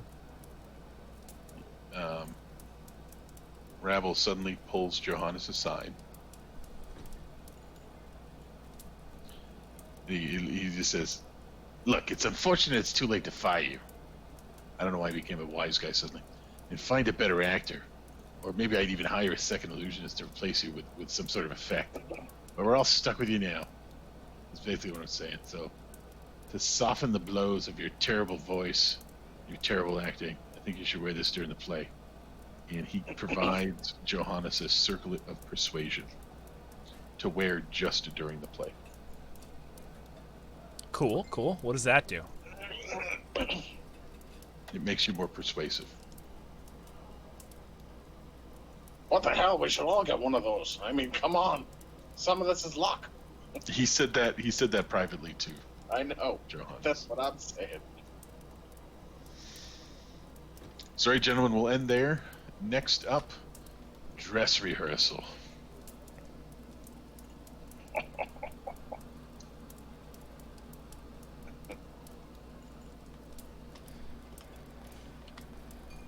Let's see what effect the successes would have.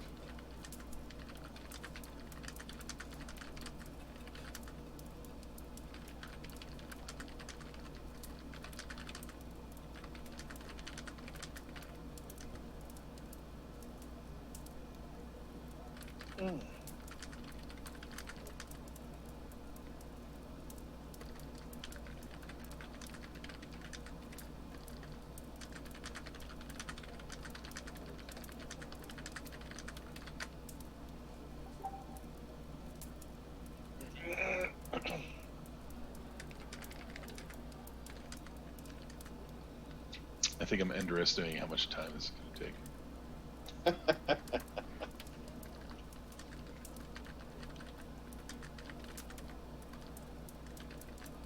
We're going to have to do a lot of rolling to get through dress rehearsal, even if we don't read all the lines.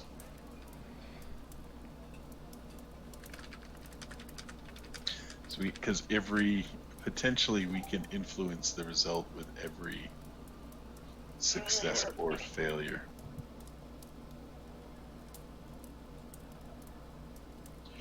So if we pair, João, if we pair up, like me with the throat wobbler and stuff like that when we act, like could they give us like the aid another action to help us in our performance? Yeah, that might happen, sure. I mean, that couldn't hurt, right? Yeah.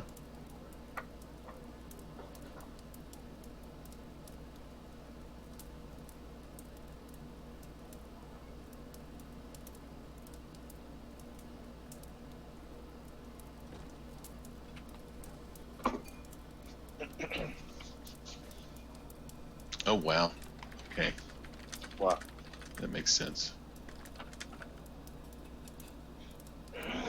No, I was adding up the A's and the yeses and the no's, and the scale goes up to 500 or more. So the 500 or more what? what I'm tracking for successes and failures.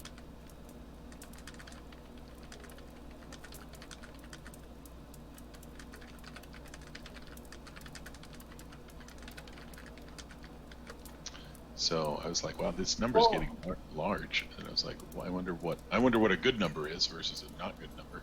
So I don't think we're doing poorly. Ideally, we'd like to end above 100. 100 what though? 100. How well So you like did on the play. Points? Yeah, we'll just say it's play points for you. What's the max and what's the min? Less than 0 means you failed. Oh, it goes less. It goes into the negatives. Yeah. It means you have a negative overall impact on the city. So. All right, and what's the max? The max it can be as I mean, if you succeed on everything and do excellent at everything, right? You could be over 500, I guess. That's what Oh, but I thought it had like a chart with like tiers or something. It does. Yeah. Okay, so what do they say the max is? Like, what should we be shooting for? It says you get additional awards for over 500, but you get an award at 20 plus, and we're already over 20. So as long as we don't screw that up, but again, we want to aim for. Yeah, I guess you can like super crazy overperform. And we're at what right now? We're over 20 and less than 50. Yeah. Oh God, that's impossible. Yeah, we're not. I mean, I don't think any. I don't know. You would all have to have perform acting skills to get over 500. You'd have to be actors too. You have to be like a party of bard-like PCs to do perfect at this, I assume. But there's going to be a fair bit of combat, so we'll see how that goes. Gotcha.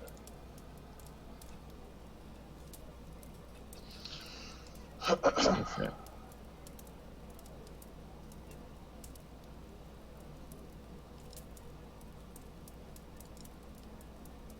right. I mean, Carrick has a lot of shortcomings, but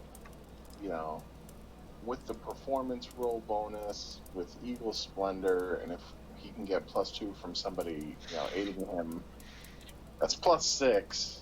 So, I mean, that's a wide variant.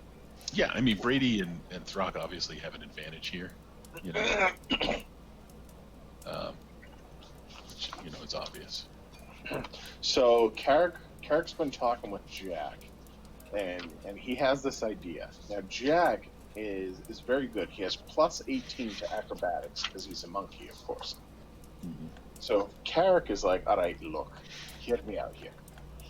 If you can just do some crazy crap while perched on my shoulder, it'll distract them from the crap that I'm slinging because I'm terrible. Right. I just need you to distract. I don't know if. I mean, I don't know. I don't think Rob was going to appreciate that. Just so you know. So. But it adds to the performance. We have a crazy winged demon just doing crazy crap on his shoulder. Yeah, if it's not spectacle. If it's not campy, right? Like it's. Oh no, he didn't want it to be campy. He wanted it to be impressive. That would. I mean, the guy has +18 to an acrobatics roll. That's better than Locke. Yeah. He is a monkey, so he's naturally acrobatic. So we gain 800 experience each with the wolves. They were 800 each, and we killed 5 of them, and there are 5 of us, so the math really worked out. Yep.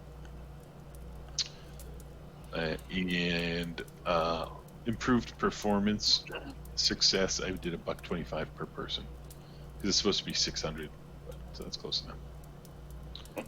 So you gained about 1,000 experience for this particular adventure. Still puts us at 10k to leveling.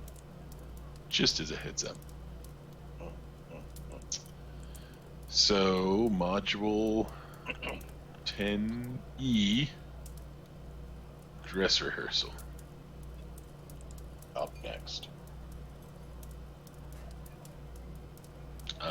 I believe there is combat during the dress rehearsal. We shall see how that works out.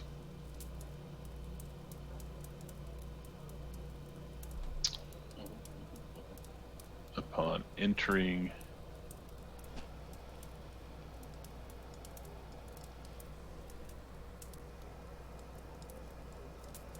there could also be bonus experience.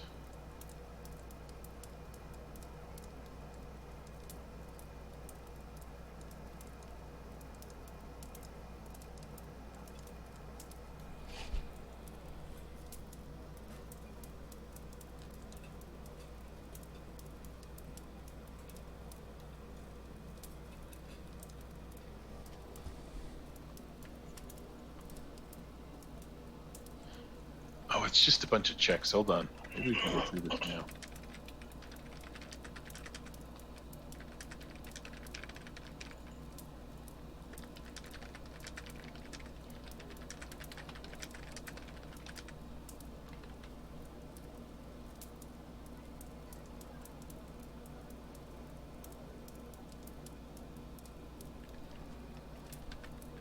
Oh, this is great. Actually, let's take 15 minutes to go through this. There's no combat. It is simply a series of checks to get through the dress rehearsal. So Rabble leads you to I think this will be fun, just to end on this note, leads you to a smaller theater in a adjacent district. He says, here, my actors are going to be your dress rehearsal in front of a live audience, which I did incur a nominal fee to acquire. Do your best in full dress, and you shall be rewarded. Right? So, yeah. In this, we have to support Larazod through the 7 acts. Okay? Mm-hmm. So it's just a series of checks. We don't have to read lines or anything like that. So I'll call this section 10E, but we'll just get it done tonight. I just have to bring up my roll sheet again. So I had just closed it. So shit. So It's not the right one. Hold on. What's the toupee guy's name again? I want to call him Robble. Robble. So Carrick talks about using the effect of his what Robble believes is a trained monkey to kind of make him appear more demonic and intimidating. And he wants notes. He wants Robble to tell him what the monkey should do, what looks good, what looks bad. He shakes his head, thinks on it.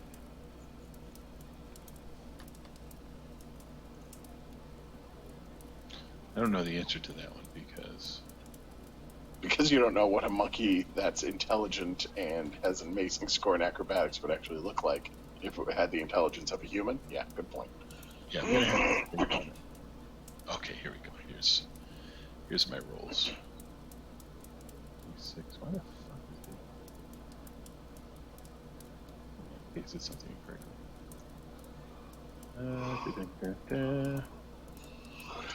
So Throck. Larazad. 7 acts of performance. Main. Support. Support. Carrick. Support. Johannes. Act 1. Roll. Act 2 roll main, Act 3 roll main, Act 4 roll main, Act 5 roll main, Act 6. God, this is just writing this out is taking forever. Act 7 roll main. Okay. So, remember your bonuses. I think everybody get a bonus but Johannes, so Johannes is the one who's going to screw us. Who should get the Eagle Splendor? Johannes. And let's assume that Brady can cast it 3 times. Definitely Johannes, because But the dress performance is going to take roughly. So you can get it for 6 minutes. It's going to take 45 minutes to do the play. But, counterpoint, especially Johannes and my character, we only have speaking portions in very small windows if you look at the play. Yeah, you're going to have to tell different Brady story. what to throw. So I think it's feasible that those 3 uses could actually kind of get us through most of it. You're going to have to tell me which role you want it to be put towards, and we'll just say that's the role. Now, the only one's role that determines us being successful or not is Throck's. Other actors can just support. Oh, well, that's That makes sense. At this point. so everyone has +1 because they're going to be aiding another. Yeah, Brady can guidance us each in our preparing for the act. So need another is +1. Guidance from Brady is +1. Each of us gets +2 except for Johannes. So assistance from Robble. Say Rob. Bonus +2. And then I think somebody gives you a bonus. I think Throck gets the bonus for being friend to Cassiopeia. That's not her name. Hold on, let me look at what her bonus. Now it's going to be important because this is Cornucopia. character playing Lazarod gains a +4 bonus due to a close relationship between the characters on stage. Wow.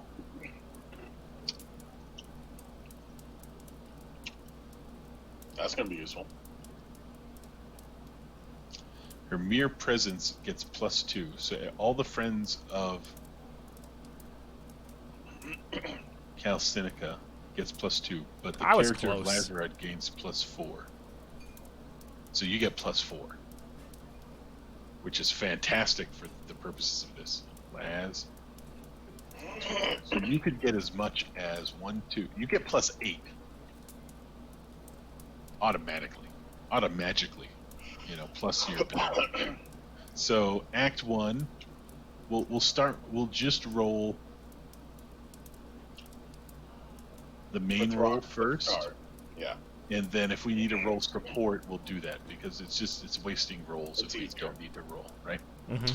After Act 1 this, performance. Carrick is going to make friends with that pretty girl. It's a little late for that. You had to do that Nope. earlier in the. Never late, never too late to make friends, John. There are shows about it. It's been taught as a kid. Right. There's been bullying PSAs. Never too late. Yeah. All right, go ahead. Rock. All right. 19. Act 1, success. Result I could not help in Act 1. I'm not even in it. +10. Yeah, I don't know how you. Yeah, that's a good point. Act 2. Oof. 16. 16 total. Yes. All right, What did I'm you coming roll? in hot. What did you roll? Oh wait, hold on. Yeah, we gotta count through it. I'm So over 20 to assist, so I'm there. what did you say the bonuses were? +4. 8. +8. Yeah. Yeah. So yeah. That's without So that's without your charisma. 16. 16. Okay. Eric was a success. Johannes roll. And then Brady roll. Johannes got a total of 7. Oh, wait, no, 8. 8. Fail. Fail. Did you include the 8 other, the guidance? 9. He gets 9 +2. with 8 on other. Fail, Johannes. You fail. Oh wait, no. He's gonna He has a circlet thingy of persuasiveness. Yeah, he does. Only on the day of the performance, not during the dress. Oh, so never mind. Back to 9. Yeah. But that's an untrained skill, so guess what? Oh, there you go. It's even worse. He rolled a 2. So Brady's coming in hot. Oh my God, Brady rolled a 1. All right, we got to get the Warbler lady. Warbler lady, come on. So My Brady fellow actor. it's an automatic fail if I roll a 1. I yes. can't Yes. bonus my way through it. No. That's crazy. All I needed to roll was a 2. Like I didn't even need to roll. That's so funny. So we got an 18 for that, which is a fail. You didn't roll for the Warbler lady. She's in that scene. Nope, it's She just said us. she'd help us. Just the supporting cast can get through that. Act 3, go ahead. Oh, I rolled a nat 20. So that one's a success. Oh. Success.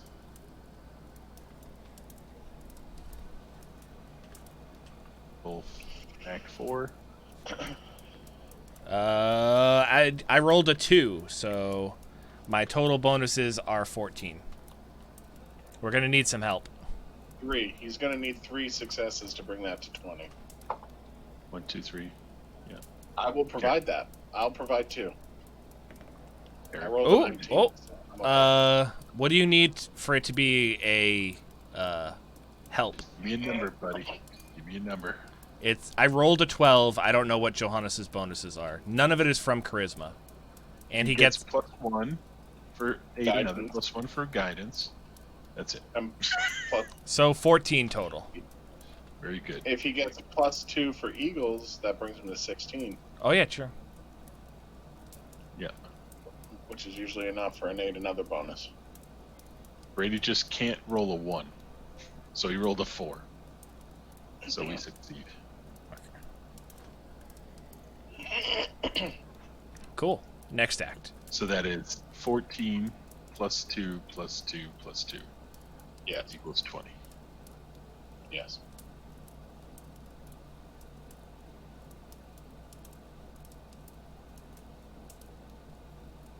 New act? Yeah, I'm just making notes. Write a result there. Oh shit! Oh, I forgot to give me a d20 roll. It's a random d20. I got 14. I rolled 12. Yeah, I just needed one from. We'll do 14 because he said it first. So during the third act, which is really crucial. Sorry, I forgot this. Hold on. Give me a sec. God damn it. Where's the table? Someone in the crowd produces a life-size effigy or scarecrow dressed like one of the PC's characters. This effigy is used to mock the actor's motions for the rest of the performance. That particular actor suffers a -2 penalty on all performance checks for the remainder of the dress rehearsal. So, roll a d4. I'll let Justin do this one. Number 1.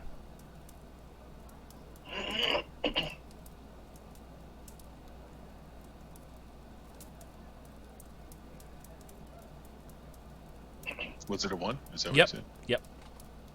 That's not the person we wanted, so that's Throck. So he gets -2 now. Throck has the most bonuses, though.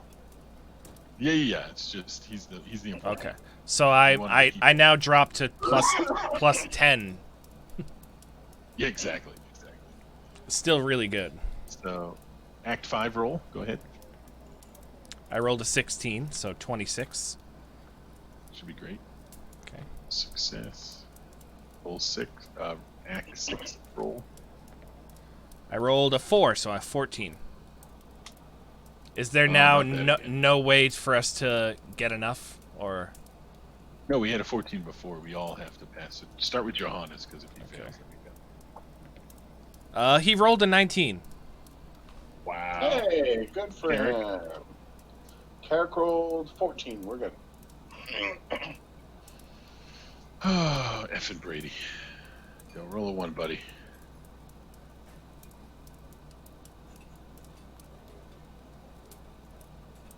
$18. Fantastic. By the Nice. skin of our teeth.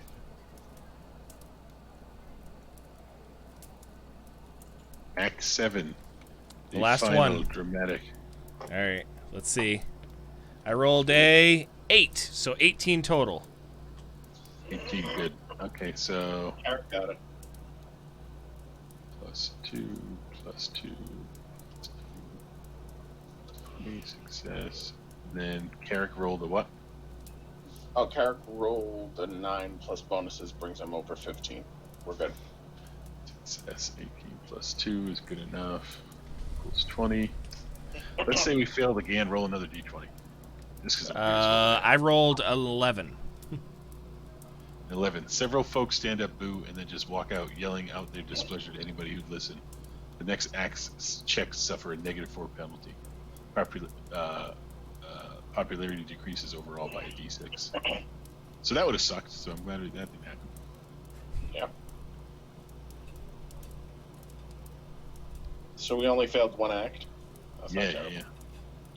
No, we did fantastic, to be honest. I think we did great. So that leads us to the actual play. Now we don't have to do dress rehearsal, which is good because apparently it was just a bunch of recurring, kind of annoying roles. So there we go. So we will end there. Our overall score raises by, we're up to 93. And we wanted to get over 200. I said we just want to get over 100. Oh. We did absolutely fantastic.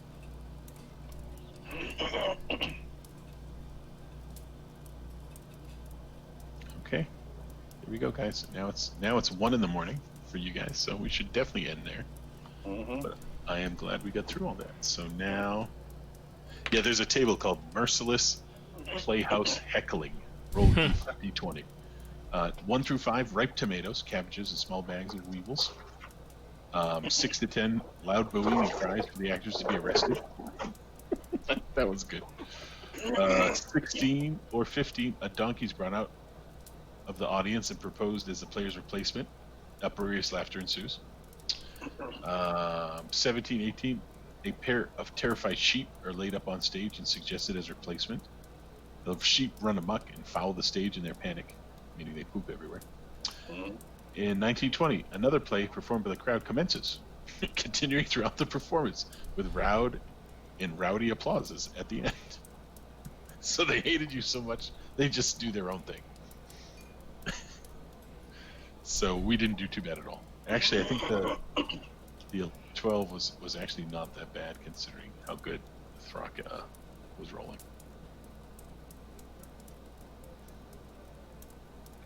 The theater was packed with nearly 100 excited, now noisy theater patrons, eager to see the flub lines and missed cues.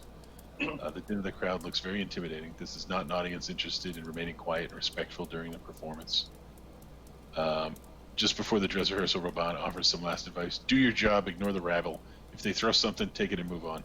Anything less than them actually starting a fire is not cause to stop the performance. Is what Raoul says. That's funny. Then we went through all that. Oh, and we get bonus experience. Sweet. Okay. Congratulations. For each act they pull off without driving the audience to heckle them, award them additional. Sweet. So we get a bunch of bonus experience. So that would be let me find my sheet here. Dress rehearsal success.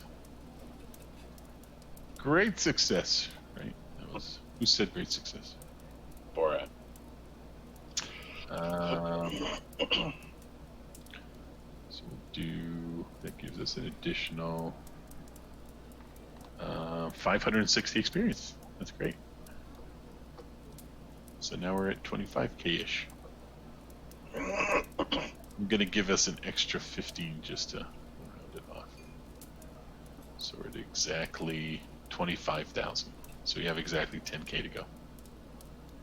Didn't Nice. Throck just level then? Maybe. Might have. That would be very helpful if it improved at all his ability to. He could put a rank in perform act. He could. Gives him a +4 bonus. That would give him a hugely helpful thing for considering we're about to start the play. So yeah, we gained roughly. Perform is not a class skill for me. Oh, that's a bummer. Well, even having any ranks in it is okay. Oh no, it just gives you one rank then, right? Mm-hmm. That's crap. Yep. What did we have happen to us? What do you mean? Crowd, burns. The caricature? That's funny. I was just gonna call that crowd burns Larazon because it was Throck who got negative. Don't worry about it. No one remembers ye. Don't tell him it's the name of the play. All right, guys. Well, I thought that went well. That was actually a lot more fun than I thought it was gonna be. Absolument.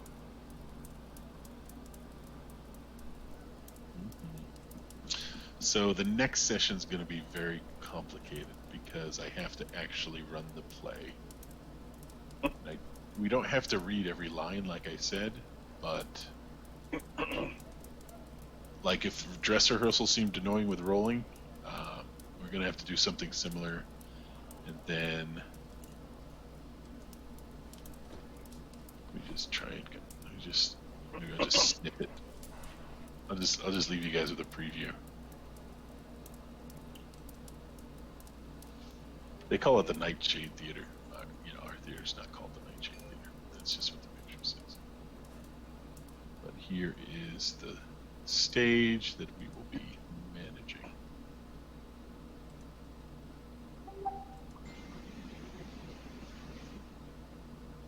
Mm-hmm. Mm-hmm. It's a few seats. Yeah. Why is there a couch on the stage? Oh yeah, there's a few couches. A fiery kiss.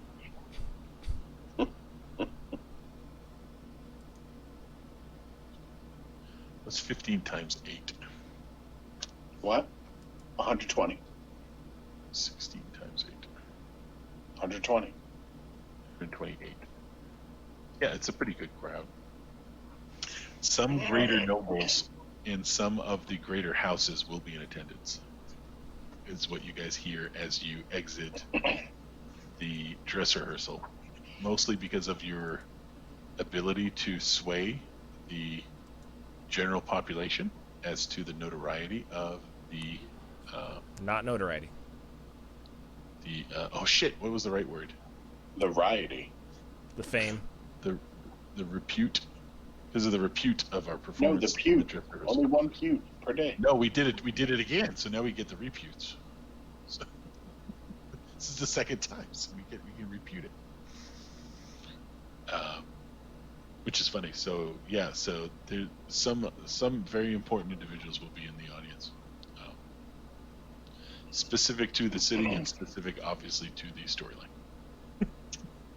I still don't think it's repute. I think at this point we're at bipute. Multi-pute. Nope, just bi. We're at 2.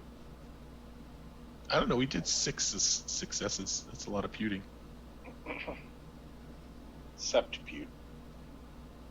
Yeah, I want an octopute. We can get there. All right, so next week we'll figure out the easiest way to walk through the checks in the lines and the very complicated things that are going to happen to our characters, from tortures to vomiting up monsters. It's going to be great. Could be great. I think that's one of my biggest fears. It's like to have a real life alien-like encounter where you who does that? David Blaine did that, right? Where you take a fish or a frog or something and you allegedly swallow it and then burp it back up. You know? Yeah.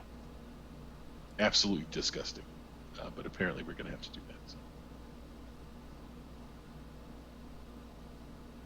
So. I would think at least one.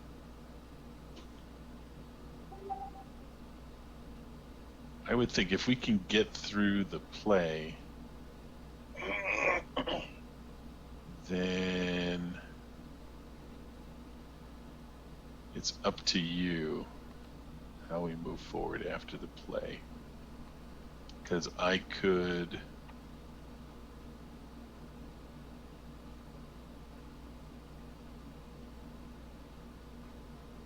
So this is that. And then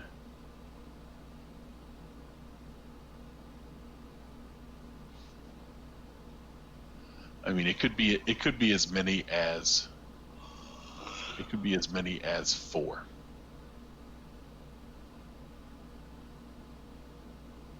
Which again, the reason why is we are at page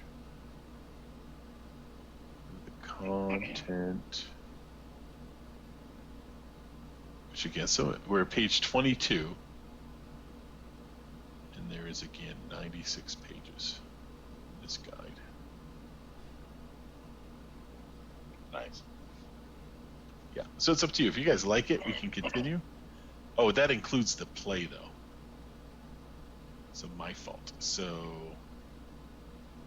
assuming we remove the play out of it, there's 55 pages, so we're basically halfway. Heard. But there's a lot of things that can happen after the play. Like not a little bit of things can happen, and it has something to do with the houses that we've interacted with. It has something to do with the shadowy bullshit going on. It has something to do with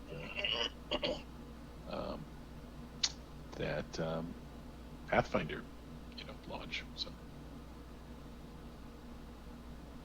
but we can always have a compelling event to put this one on hold and then do something else at any point in time, whether it's after the play or after we enter the lodge, or yeah, we could sidebar something if you wanted to. So. Just curious. All right, well, you guys get some sleep. Yeah, you too, man. I think Wednesdays are tough for you. Just depends on the week. Yep.